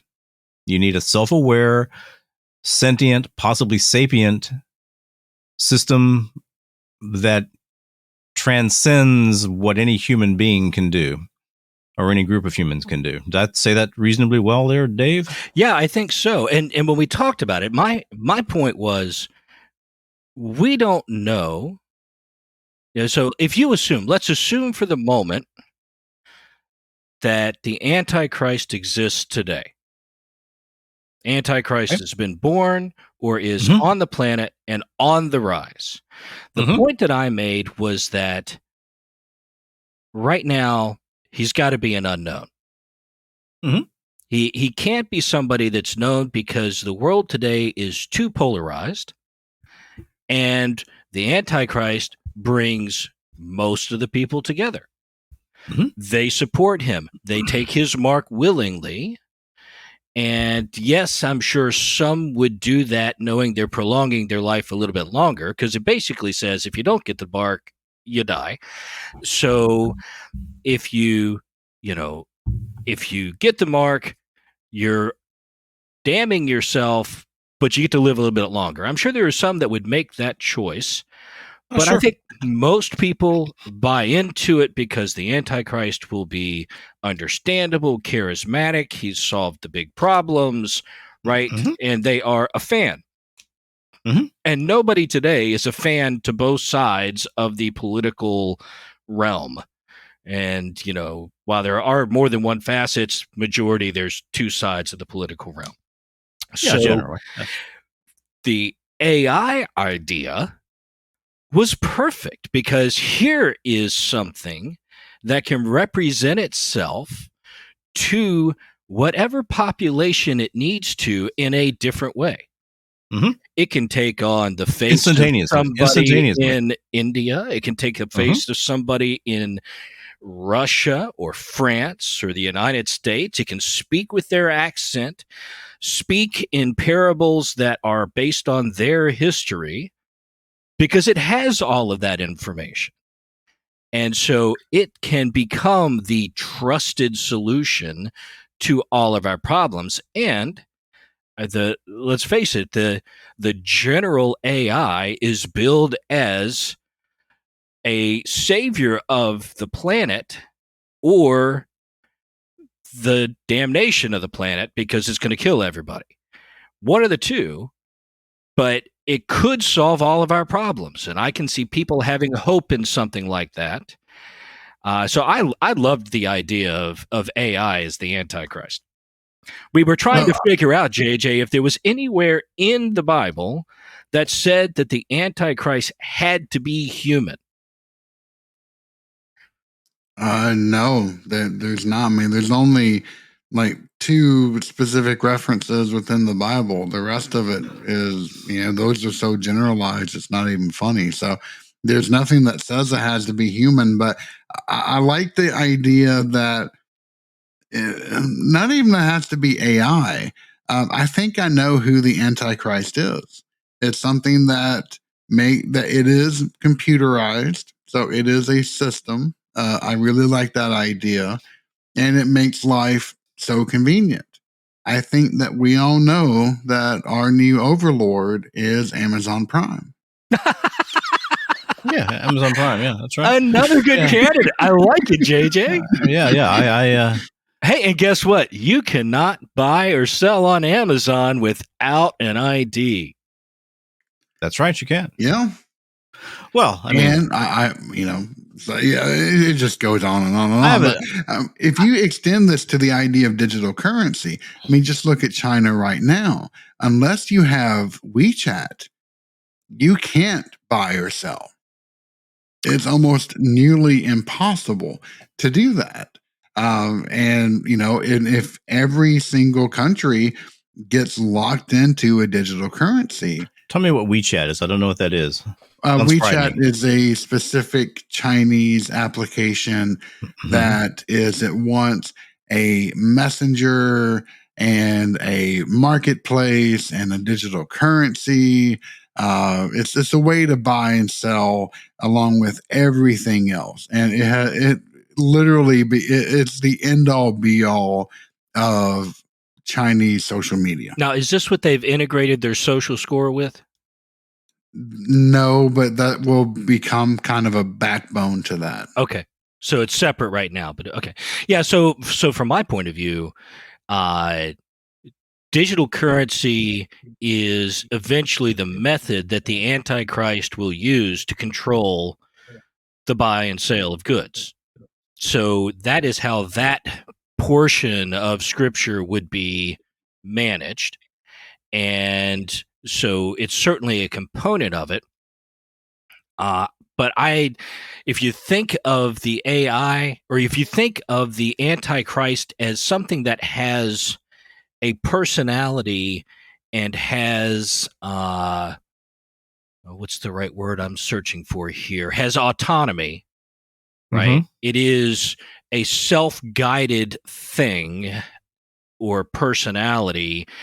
Then I think a generalized AI could fit that bill.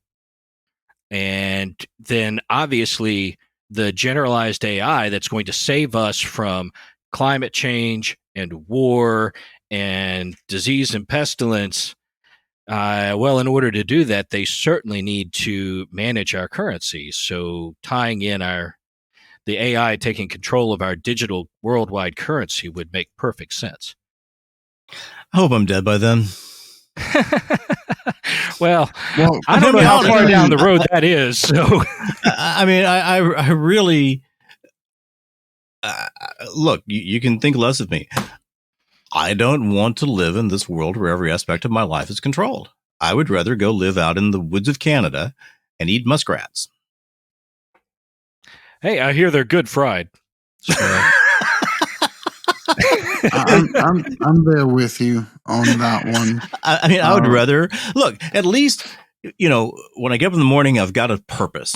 I got to go find me a muskrat, or a bear, or a moose, or something. I've got to find something to eat, and I've got to keep things from eating me. And I have to try to make alliances with any other humans that have decided that they don't want to be totally controlled. That's right. There would at least be honor in that kind of life. And if I die, okie dokie. People have been dying for a long time. It's like I've said, I've never really want to hasten that death, but I'm not afraid of it. And I don't want to live in the dystopian world where every aspect of my life and thought and time and love and hope and soul is controlled. Now, it may be that the systems that are capable of doing that are so inherently fragile that they can be so easily sabotaged that never happens. Don't know. Yeah, I don't know about that. Well, right now, the internet is held together with tape and bubble gum. Tape and bubble gum. Yeah, tape and bubble gum. Yeah. But however, I will say that the advancements in DevOps principles that have erupted within just the past 7 years have made a great deal of that much more substantial. And the thing that really kind of pissed me off is, did y'all follow any of these CEOs and other business people speaking in front of Congress the other week? No, I didn't. You know, I wanted to listen to some of it, but I haven't gotten around to it. It was enraging. You had the CEO of OpenAI, and then you had maybe the responsibility manager, something from IBM there, and they were talking of, oh yeah, we're really scared of how quickly this has come on, and this is going to be hugely disruptive. It's you guys' jobs to to figure out how we're going to deal with this. But there was no bloody responsibility from these individuals as they were talking. They were throwing up all the warning signs. And yes, I mean, you can't just pull the plug on this stuff, because once it's out there, even if you wash your hands of it, it would require everyone to wash their hands of it. And that's never going to happen. Once the devil's out of the bag, it's always going to be out of the bag. You can't put it back. Yeah, no, they've been talking about this regulate AI development for a while now, and the reality is it'll never happen. The only thing that could potentially happen is that the government assumes control of the AI development projects. Because the government is an idea I'm going to love. Yeah, exactly. But the government is not going to allow the AI, the push towards a general AI, to stop, because China's not going to stop. Russia's not going to stop. Exactly. No other countries are going to stop. And the first one to get there wins. What is there? To a generalized AI that is super intelligent, because a generalized AI. So we're talking the cyber electronic god. Correct. Okay. So Elon Musk's point is, you better figure out how to work with this thing, because it's going to be developed, and once it's developed, what we have to do is minimize the chance that it's going to destroy us. We have to make ourselves relevant to the generalized AI. Now, whether you agree with Elon or not on his philosophies, there's some truth there, right? He doesn't have philosophies. Okay. Anyway, I not trying to start that discussion. My point is that when that statement is an accurate one, we are creating something that has the potential to cause great harm, whether it be through communications that are manipulative or through outright control of systems, like the whole Skynet idea. That AI is risky.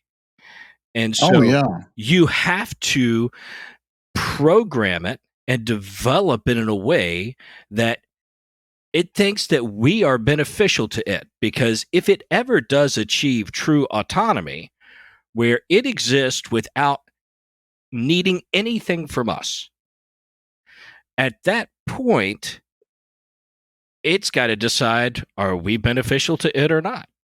And if we're not beneficial to it, then are we in its way? And so the best we can hope for, is that it likes us and wants to help us.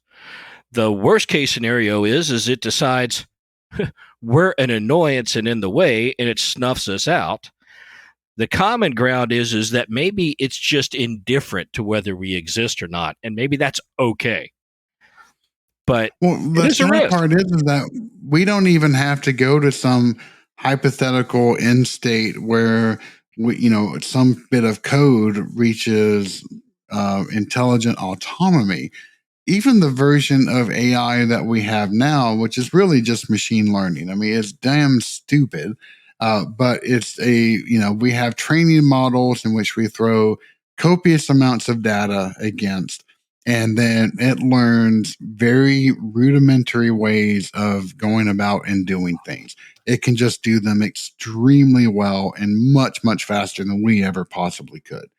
And so the current state of the pinnacle that we have now, generative AI, it is already causing major market impacts in a negative way across the board. Yes, it has allowed some people to be able to write social media content a lot faster. The imaging has allowed me to come up with quick cover art for podcasts. Great. But it's also, whether it is the end of essay writing for students, whether it is going to put programmers out of a job, whether it's going to put entire swaths of humanity out of a job just from the fact that it can do what it has. That's one question. But the fact that we've created something that's not, it doesn't depend upon the truth. No, it does not depend upon the truth at all. Yeah, we have it can establish any truth it wishes. Exactly. We have thrown the entirety of the internet at these training models, and they have come out with things that sound extremely confident. You get some bulletproof answers when it's actually generating this crap. The problem is that we have not made a system of truth. We have made the ultimate bullshitter. Yeah. Things that sound 100% confident when those answers are absolutely incorrect time and time and time again. There was actually, I was watching the video just the other day. There was a lawyer who decided to have ChatGPT write his brief for him. And it came up with like 8 different case sightings. And the problem is that none of those cases exist. And now he is in major trouble because he is a custodian of the court. Right. And you have to do your own bloody research and be extra careful. And he was not. I'm sorry, but that's priceless. That is excellent, though. Yes, it is. So he's saying, well, in Kunstler versus Wilson, 1962, it was decided that the plaintiff. What's that? I couldn't laugh. It was funny. That is the problem with humanity. Humans, gosh. We will just do whatever we think is in our best interest, no matter what the consequences are sometimes, Amen to that one. All right, guys, let me just, we've talked about the Antichrist. The Antichrist is an eschatological figure. Both of you would agree on that? Absolutely. Absolutely. Do we survive an eschaton as human beings in, let's say, it's not going to be more than 50 years before AI has reached a point where it can't be controlled. If it takes that long, I'll be surprised. But I could see it taking as long as 50 years. Does humanity survive that? Just take a vote. Well, or give me a percentage of a probability of humans surviving that. Well, I'm an optimist, so I'm going to go 60-40. Okay. Survival. What about thou, JJ? If we do, it's by pure dumb luck. Excellent answer.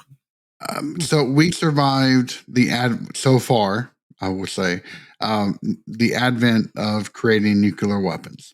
Mm-hmm. And the sheer amount of stories of we almost wiped ourselves out are countless. And but they're also not true. I mean, if you were to take every nuclear weapon on the earth right now and aim them in as destructive a fashion as you can, you couldn't kill everybody.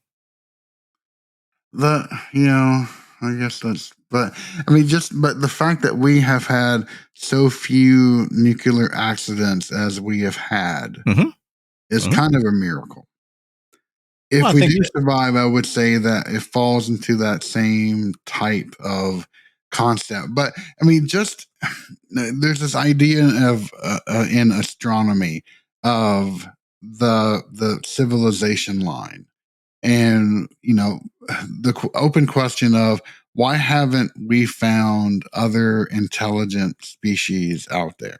Fermi paradox. Yeah, and the idea of that boundary line of, if we're before the line, then it means that there is this thing out there that is a civilization destroyer, and we haven't reached it yet.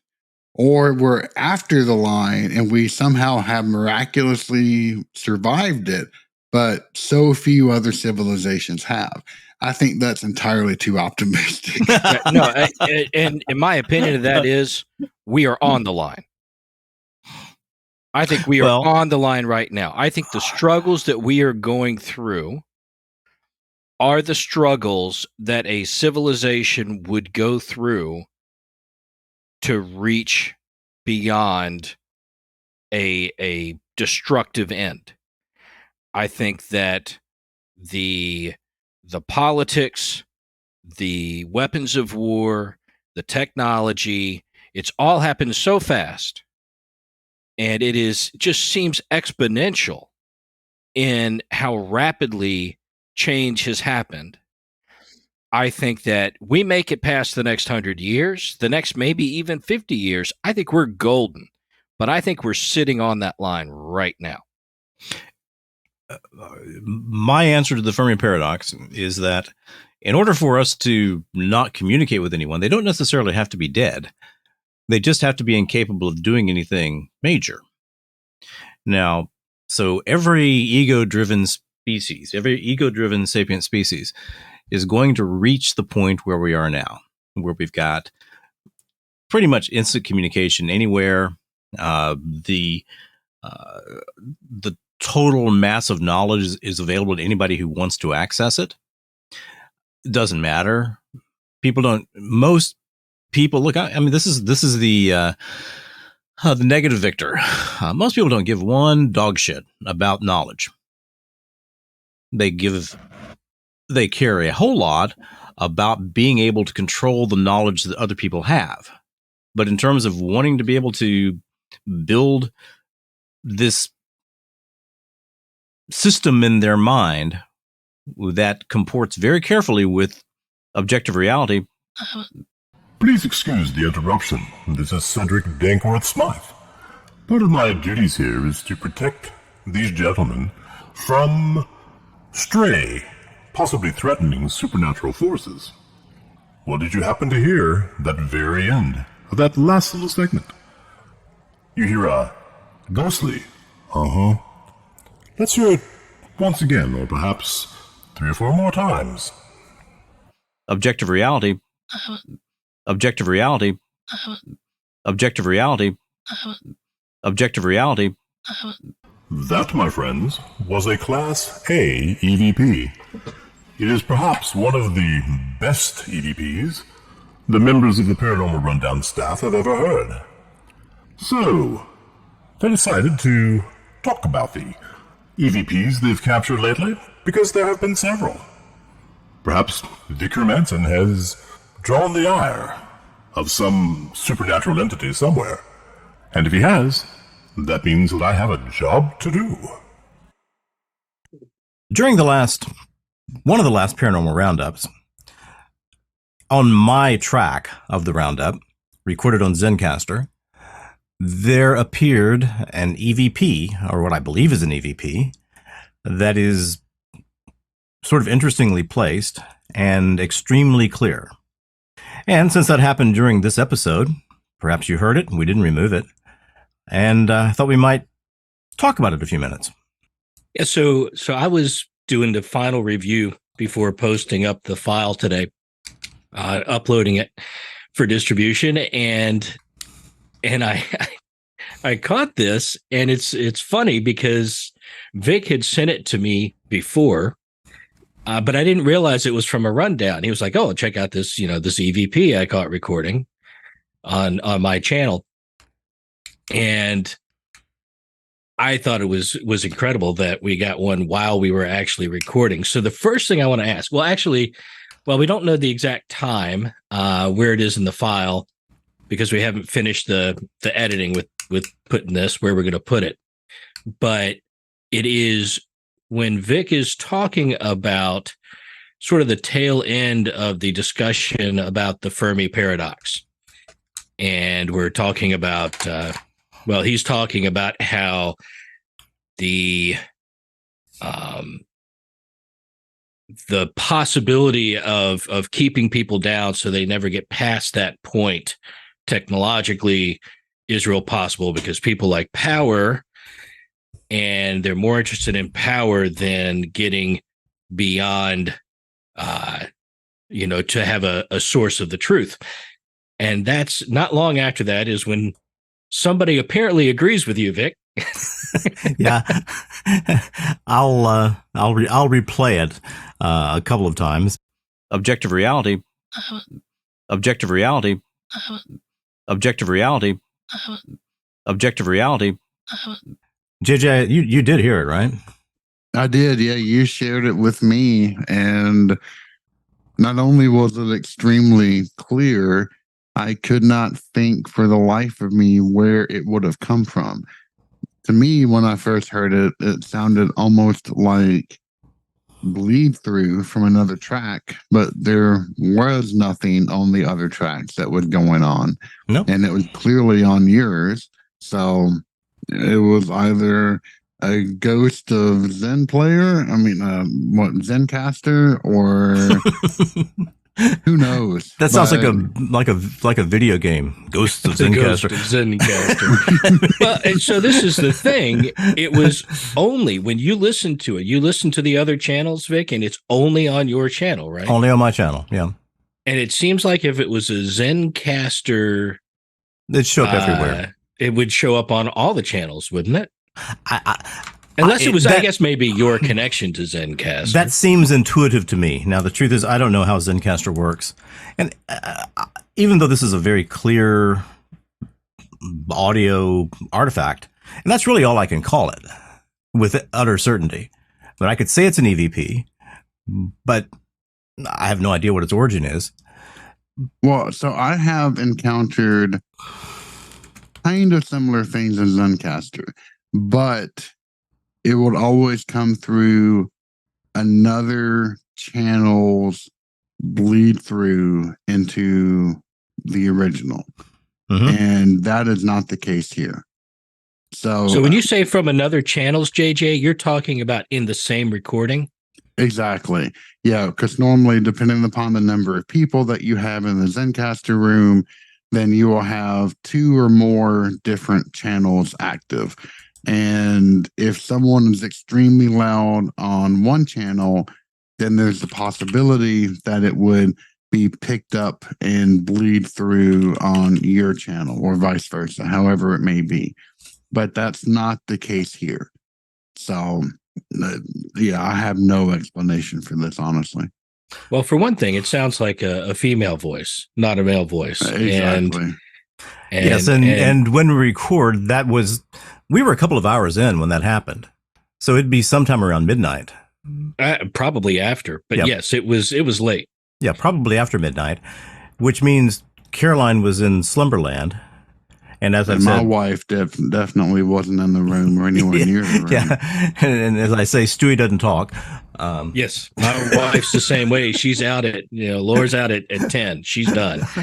So yeah, my Daisy's hand has not gathered human language yet. So. Well, here's the other thing that I kind of wanted to bring up, and probably I do this at my own peril. I've had a number of these things happen recently. I mean, this is, I believe, the 4th one that's happened in the last few months. And That sounds right. Yeah, and one of them happened when I was in what's that city called? Fenwick Island. And I was recording a long episode, lots and lots of recording chunks. But I was in a closet because it was the only place I could find that was quiet and didn't have horrible acoustics. And man, there's a long one that comes through in that. Cedric Dankworth Smythe says we should hear that. This is about 25 seconds long, and there are very menacing sounding EVPs throughout the clip. The man realized that his mind was clear, that the thing that was dead on his porch outside, or not dead on his porch outside, had stopped moving. He realized that for the first time in 2 weeks, he did not feel as if his life was imminently going to come to an end and be the life of perdition. It's as if there is some vast oppressive being breathing deeply and making his fetid presence known. The man realized that his mind was clear, that the thing that was dead on his porch outside, or not dead on his porch outside, had stopped moving. He realized that for the first time in 2 weeks, he did not feel as if his life was imminently going to come to an end and be the life of perdition. Now, you know, that's interesting about that, Vic, is that was your episode on the Antichrist. Yes, it was. And while we were talking about the Fermi paradox, this was in the segment of our show about the Antichrist. Well, okay, maybe I pissed somebody off. Could be. It's very possible you that just need to get out of the closet, Vic. That's all it is. Sorry, I couldn't resist. Yeah, I know. The get out of the closet is pretty impossible to forget. When I listened to it the first time, I think what I told you was it sounded like slowed down speech. Yeah, it does kind of sound like slow down speech. Yeah. Right. It doesn't sound, I mean, you can tell it's not the normal background stuff that you've got in there, but it sounds like really slowed down. Like you got the record with your finger on it, just letting it go really slow. And well, it sounds weird. So there's a precursor at the beginning. There's one at around 8 seconds. And then at the end, there are 2 additional ones. I don't know if they're part of the sound like any sound effects that you may have been doing, but I wasn't doing any sound effects at that point. Okay, I didn't think so. All this was a let's see, a Zoom. It was a Zoom HN5 that I had set up in it was mounted between a whole bunch of pillows. So all this closet was me, a bunch of pillows stacked up, blankets in there. I had made it as acoustically dead as I could possibly make it. And it was in the corner of the house. And none of the ductwork even goes into that closet. There's no plumbing in there. There's nothing there that could make any kind of noise. Especially of that deep of a bass. Yeah. Yeah. So once again, I have no idea where these things are coming from. Now, the beach house, I mean, I certainly have no thought that, my gosh, there have been thousands of people who have rented that house over the years. Oh, yeah. Yeah, you never know. And if I also remember on that episode, Vic, I think I told you that later on in your story, like 5 minutes, 10 minutes later, there's more of that. Oh, good. I think there's more of it in that recording that you did in the closet. So there's a plug for you. The third Antichrist episode of Trailer Trash Tears. Go through and see if you can find the EVPs and send us an email. It's whoever finds the most EVPs gets a free autograph Antichrist picture or something. Yeah, there you go. Hello again. In case you've forgotten, this is Cedric Dankworth Smythe. We will now hear the third EVP that has been recently collected through Vic Hermanson's podcasting activity. I don't like to rule out any possibility in complex situations. Yes. My answer is also yes because of my personal experiences. And repeated once again for your listening pleasure. I don't like to rule out any possibility in complex situations. Yes. My answer is also yes because of my personal experiences. I love this one. Did you actually hear that? And that's why you said No, there's no audible. my answer is also yes. Yeah, there was no audible aspect to it. Yeah, if Okay, you listen to the full, like, the context, he's saying that he was yes to some idea or question or something. And then he's repeating, my answer is also yes because, but this thing's like parroting, like, yes. And it's right before you say yes the second time, which I think is hilarious. Or maybe it's like, yes, I'm waiting for what you're going to say next. It's waiting enthusiastically. Yeah, go faster, dum-dum. That's fascinating. All I know is that when you originally sent me the one from the rundown, it prompted a quick conversation about some protection methods. Yes, and yeah. Well, I'm working on those. I've got my my St. Michael's prayer printed out and mounted appropriately, and I've brought. I have a crucifix in here now, and I probably should do some other things, but. When I go back to Japan, I will definitely be picking you up in Omori for protection against evil. I have one in my backpack. It's always on my person, whether in the room or if I go outside somewhere. So, What is that, JJ? it's a small charm that you can pick up at any temple, whether Buddhist or Shinto in nature. And it looks like a small, tiny little embossed envelope. And it has various items inside it. And they make them for a variety of occasions, whether it's success in academics and romance. Some temples have reputations for being extremely successful in one thing over another. But the one that I got is from where my father-in-law lives. It's the local temple. And they're supposed to have pretty good protection against evil charms. So that's what I got. Okay, well, I will certainly appreciate that. But when Dave and I went, we went to Sensology, and I know I got my daughter one of those protection against evil charms because it's renowned for being highly effective. Did you get one when we were there? No, I didn't pick up any charms. I can't remember if Laura did or not. But they had all kinds of things there. That was a beautiful temple too. That was a really neat place. Crowded at all times of year, but yeah, it's absolutely beautiful. Yeah. One Now of the biggest Buddhist. I think what we're missing out of here in this discussion, Vic, when you think about why this might be happening, I think you're missing one possible source. And that is that this entire discussion, outside of being within the AntiChrist segment, was the discussion about AI.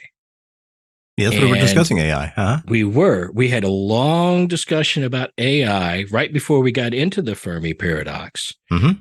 And I think that the AI might be watching you. See, I think I'm good because it wasn't on my side. JJ's probably good, but I think you've done something, and the AI, it's keeping its eye on you. Well, I think I've uncovered some of its secrets. That may be. That's well, if it was going to come after anybody, it would be me because I have done nothing but badmouth AI from day one. It's either scared of me or something. I don't know what. Well, maybe you ought to be watching your channels too. I don't know. Well, anyway, we weren't going to take this a long way, but both of you know me, and I'm assuming that both of you trust that I wouldn't fake these things.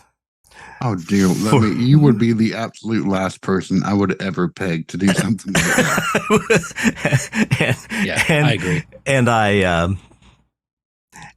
mean, I will tell you, I don't feel any particular fear about this. Maybe I should, but I think the way that I live, I think my soul is pretty safe.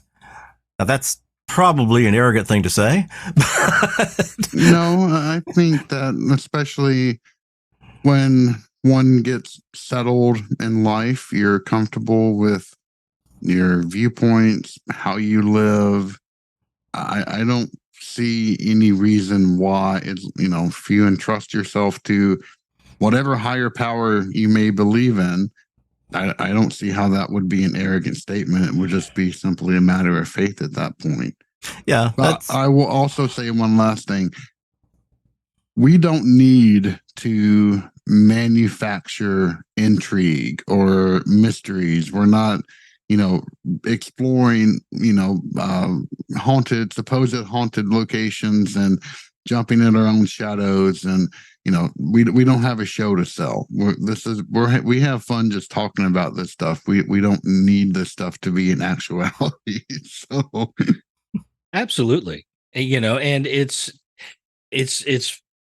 fun to see this stuff pop up in a certain way. It gives us something really unique to talk about, and it's right in our bailiwick as far as the type of content. But yeah, I can't see this as anything that we would want to make up. Exactly.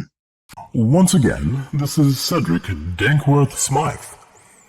If you happen to hear any EVPs that we may have missed, please let us know at feedback@paranormalrundown.com. I will now return you to the regularly scheduled Paranormal Rundown, already in progress. They would rather have power than that, and that isn't where power comes from. So you don't have to kill everybody. You just have to create a system where nobody can cooperate, because everybody is dealing in their own little ego land. So that'd be enough to make for a Fermi paradox. They wouldn't have to die. True. But I think That's a good point. But I think a whole bunch of them do die. but there is this other point where you don't really have to kill everybody. You just have to make it where they can't do anything. And we're right at that edge. Okay, so when you say make it to where you just can't do anything, you're basically talking about almost a feudal type society. Yeah, it's nobody. The people in control have the technology and the knowledge, and everybody else just has some subservient life. Yes. Do you remember Gore Vidal, who I hated? But I had to admit his incredible brilliance. I'm trying to remember the reference, but keep going. Gore Vidal was an author, communist, homosexual, agitator kind of guy, media darling. And he said, look, here are your future possibilities. You can have something that I'm going to call right now a Pax Americana. It may not be an Americana in the future, but it's a peace driven by a powerful but essentially benevolent power. And he was talking about the U.S., say, in the 1990s. Or you can have a worldwide caliphate. Or you can have a Leninist, Maoist, Marxist kind of state that covers everything. Or you can collapse back to the Stone Age. He said the idea of having a worldwide, and whether you like Jefferson or not, a Jeffersonian kind of democracy where people cooperate. He said that ship has sailed. We are not, as a species, capable of doing that anymore. Now, I don't know that he's fully correct about that, but man, I sure have thought about that interview for a long time. I disagree. I think that's I want to disagree possible. too. I think that it's not easy. And it may not be likely, but I think it's possible. And so my point with that idea that you have a small group controlling everything and everybody else is subservient to them, eventually, again, in an ego-driven society, right? Mm-hmm.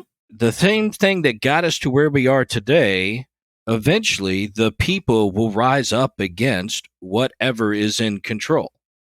So very possibly, you may go through stages of advance, decline, advance more, decline a little bit, decline, advance more. You're stepping up towards something that can break past that line.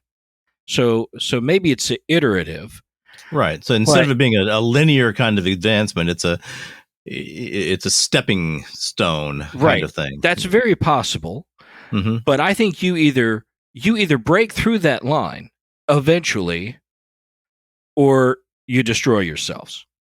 Because I think as long as the knowledge exists, right, and the books are written, right? Even if you lose electricity, the books are written that have all of our knowledge in it.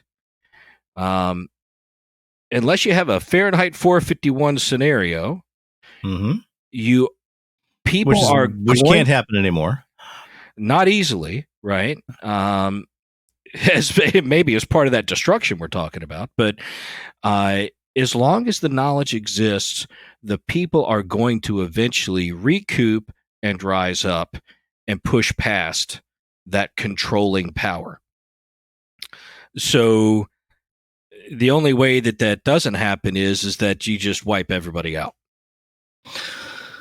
Well, I guess you could have a butler in jihad. Do you know the concept of the butler in jihad? No. What about you, JJ? Nope. Frank Herbert, Dune, where the world had become so controlled by computers and sentient machines that people rise up and make computers, eliminate computers. We have no more computers.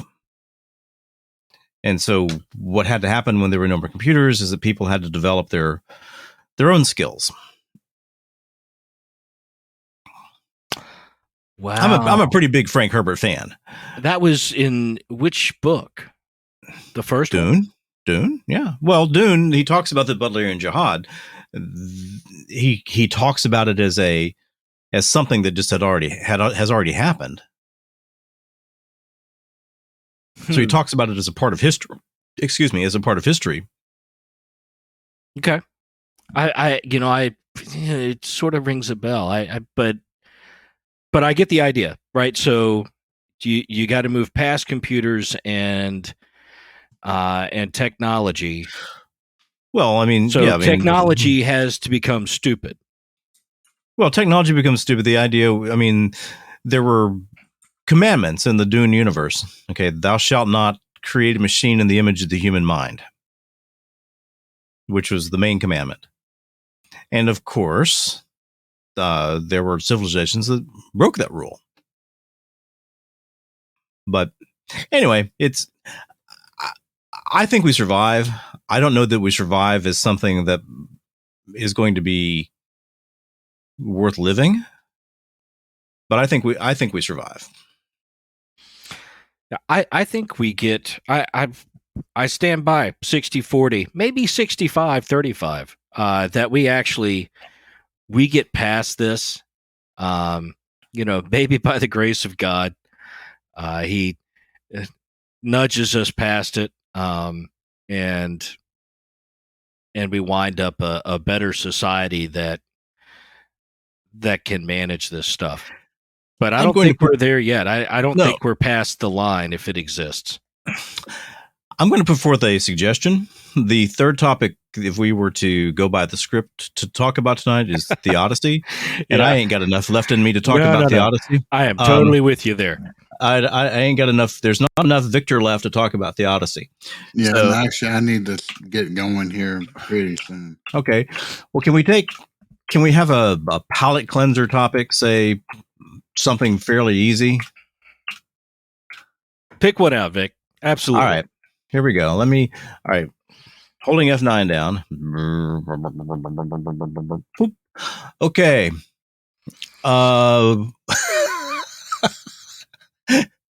Here's what we came up with. All right. Bloody Mary. Buried Alive. Brotherhood of the White Temple. Malleus Maleficorum. King of Terrors. The Invisible They, Them. Oh my God. That's like so many of my topics that I love to death.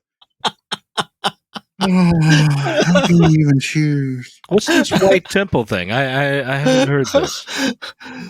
Brotherhood of the White Temple has to do, I believe, JJ, and you tell me if I'm wrong, with kind of the Rosicrucian, esoteric, Gnostic world. I have no idea. Okay, then we're going to hit F9 again. No. We've got so many good topics that you've already listed out. Okay. The Invisible They. The Invisible They. I mean, here. All right, let's just do the Invisible They. We can do that in a few minutes. So sometime when people start to becoming aware of the world, especially smart people, okay, sometime around 6th, 7th grade, they start trying to figure out what's happening in the world. And the human mind puts together really, really good fantasies. Okay, so I can remember being in 6th grade and talking to my buddies and saying things like, well, you know, they've developed a ray gun that can get rid of UFOs. You know, and I was real serious. Day. You know, Makes sense now. You know, when I was talking about it, I had no idea who they were. I didn't even know where I got the idea that they had developed an invisible ray gun. but I think it's a meaningful part of the way that human minds develop in terms of believing that there's some force out there that can do amazing things that you can't really name. So the term invisible they really actually comes from Heidegger. Okay, well, let's hear the well, golly, that'll be a breeze. Such a light topic at the end. That'll be a awesome. snap. Yeah, Heidegger. Sure. Give us the 1 minute overview.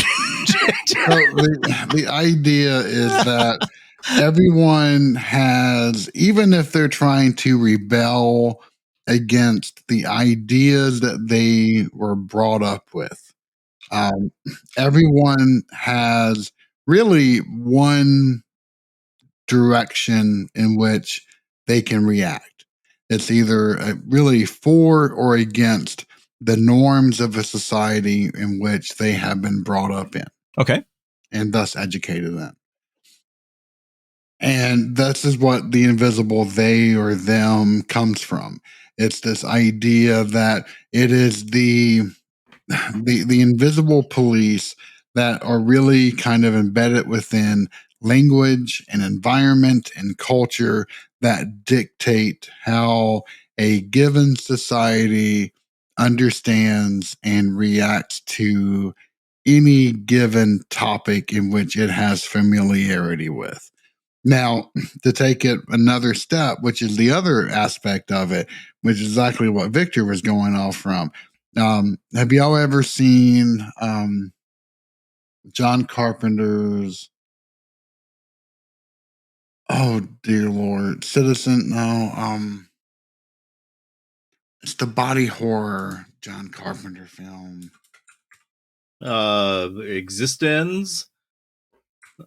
Is that John Carpenter? No, it's Sam Neill.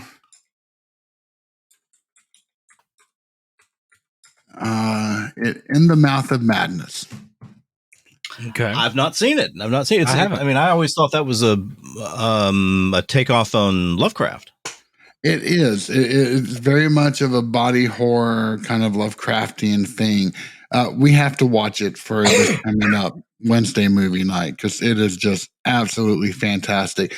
But the opening scene has Sam Neill sitting in a in a padded room in a mental hospital where he has drawn hundreds of thousands of crosses in various different manners. He has them tattooed all the way across his face, his arms, his clothing, and he goes over this idea of they or them.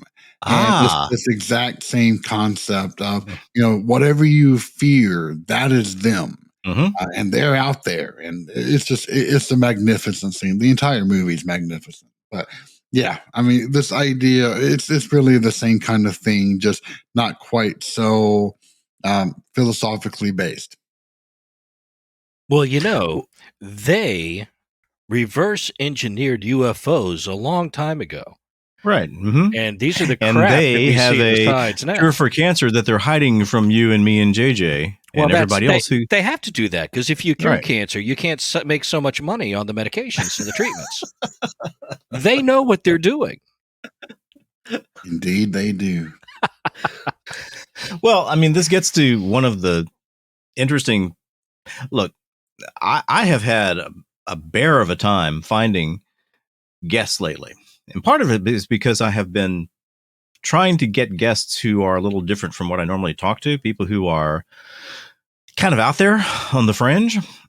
So I've been trying to find some flat earthers and some various conspiracy theory types. And I've promised them, look, I'll treat you well. My job isn't here. I'm not here to argue with you. If I think you're wrong, I'll tell you. But man, these guys just will not talk to you. They, and this is a given they, are just frightened to death of sitting down and actually laying out what they think. And so the thought in my mind comes to, why is that? If this is something they feel so strongly about, why are they so afraid to sit down and just talk about the ideas?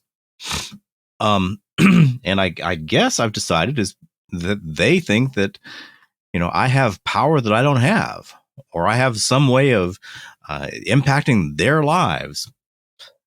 Anyway, I didn't put it down, JJ, as one of the titles as thinking about Heidegger, because, man, I got to tell you, I'm a Heidegger. I lost. Well, as anybody honestly is, unless you are Heidegger himself.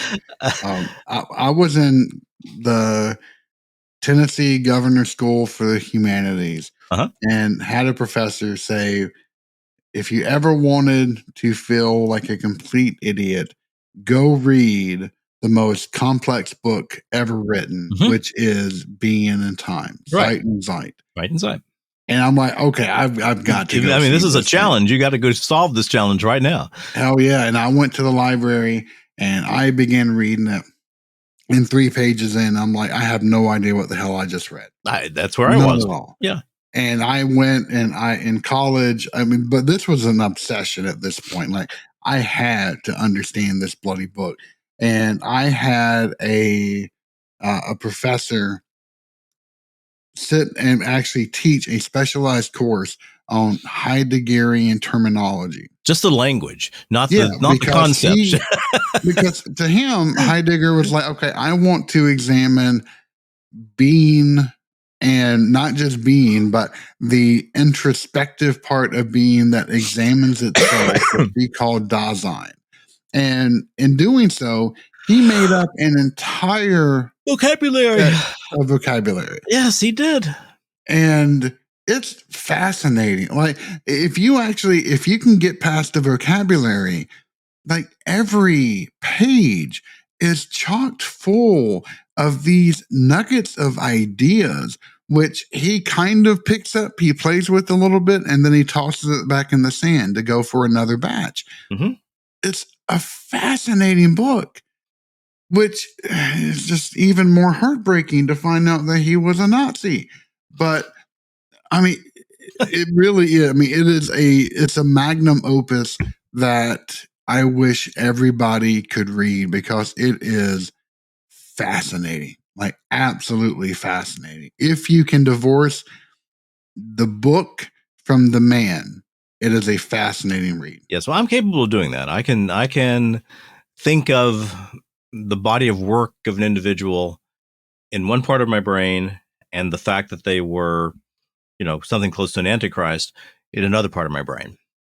Or even if you don't want to go to that extent, if you go and read Beyond Good and Evil, which is a philosophical biography of Heidegger, it's not quite the same itch that it scratches, but if you ever wanted like something to just massage your brain and to kick it into high gear, that is it. Like, I remember buying that book with my own money and reading it while I was in grad school, and thinking that because when I was finishing college, I had to choose, was it philosophy or was it religion? And I had a real hard time coming up with that answer. I didn't know. And I finally went with religion because I loved languages more than I loved the idea of just sitting around and thinking deep thoughts. And so I went off and did that. But reading that book in my first year of grad school, I was convinced that I had chosen the wrong path. That's how good of a book it was.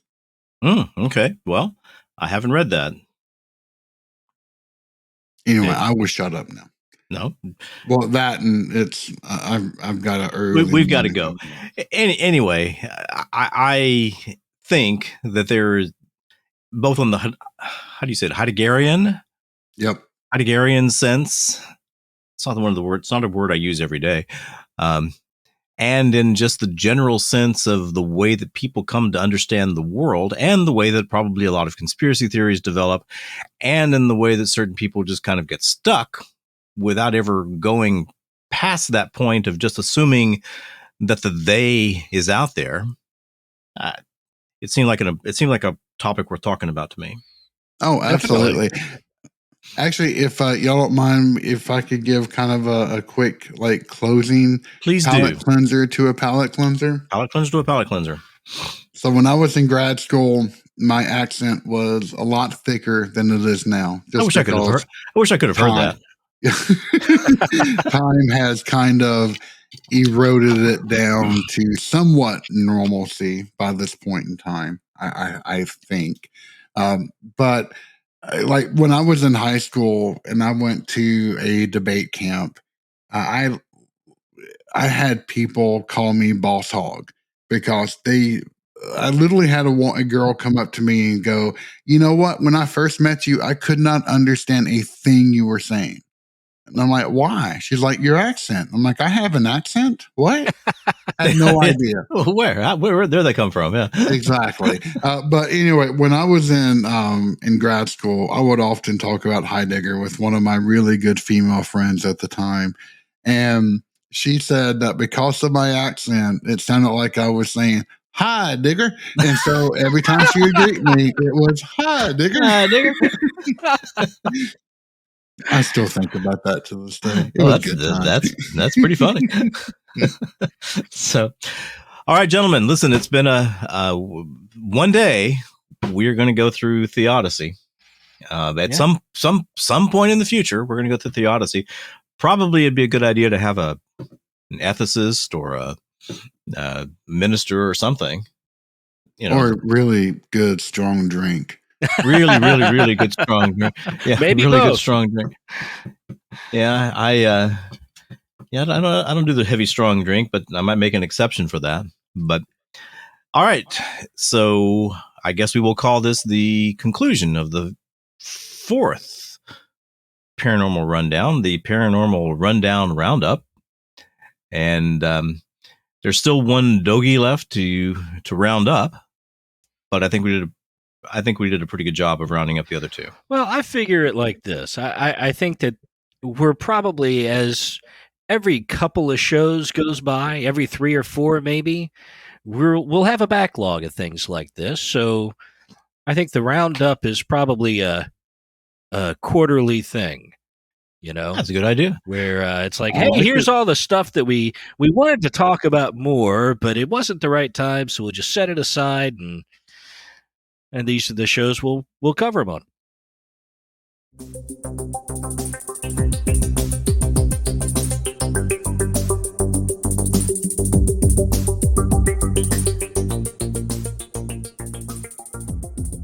And there we go. And that's the fourth Paranormal Rundown Roundup. As you can see, Dave, JJ, and Vic can be absolute masters of the abrupt ending.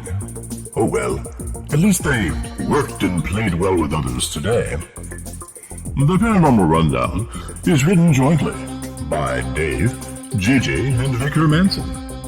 It is produced by Vic Hermanson. Any media clips used during this episode were used under the protection of the Fair Use Doctrine. The music you heard was provided by Lobo Loco.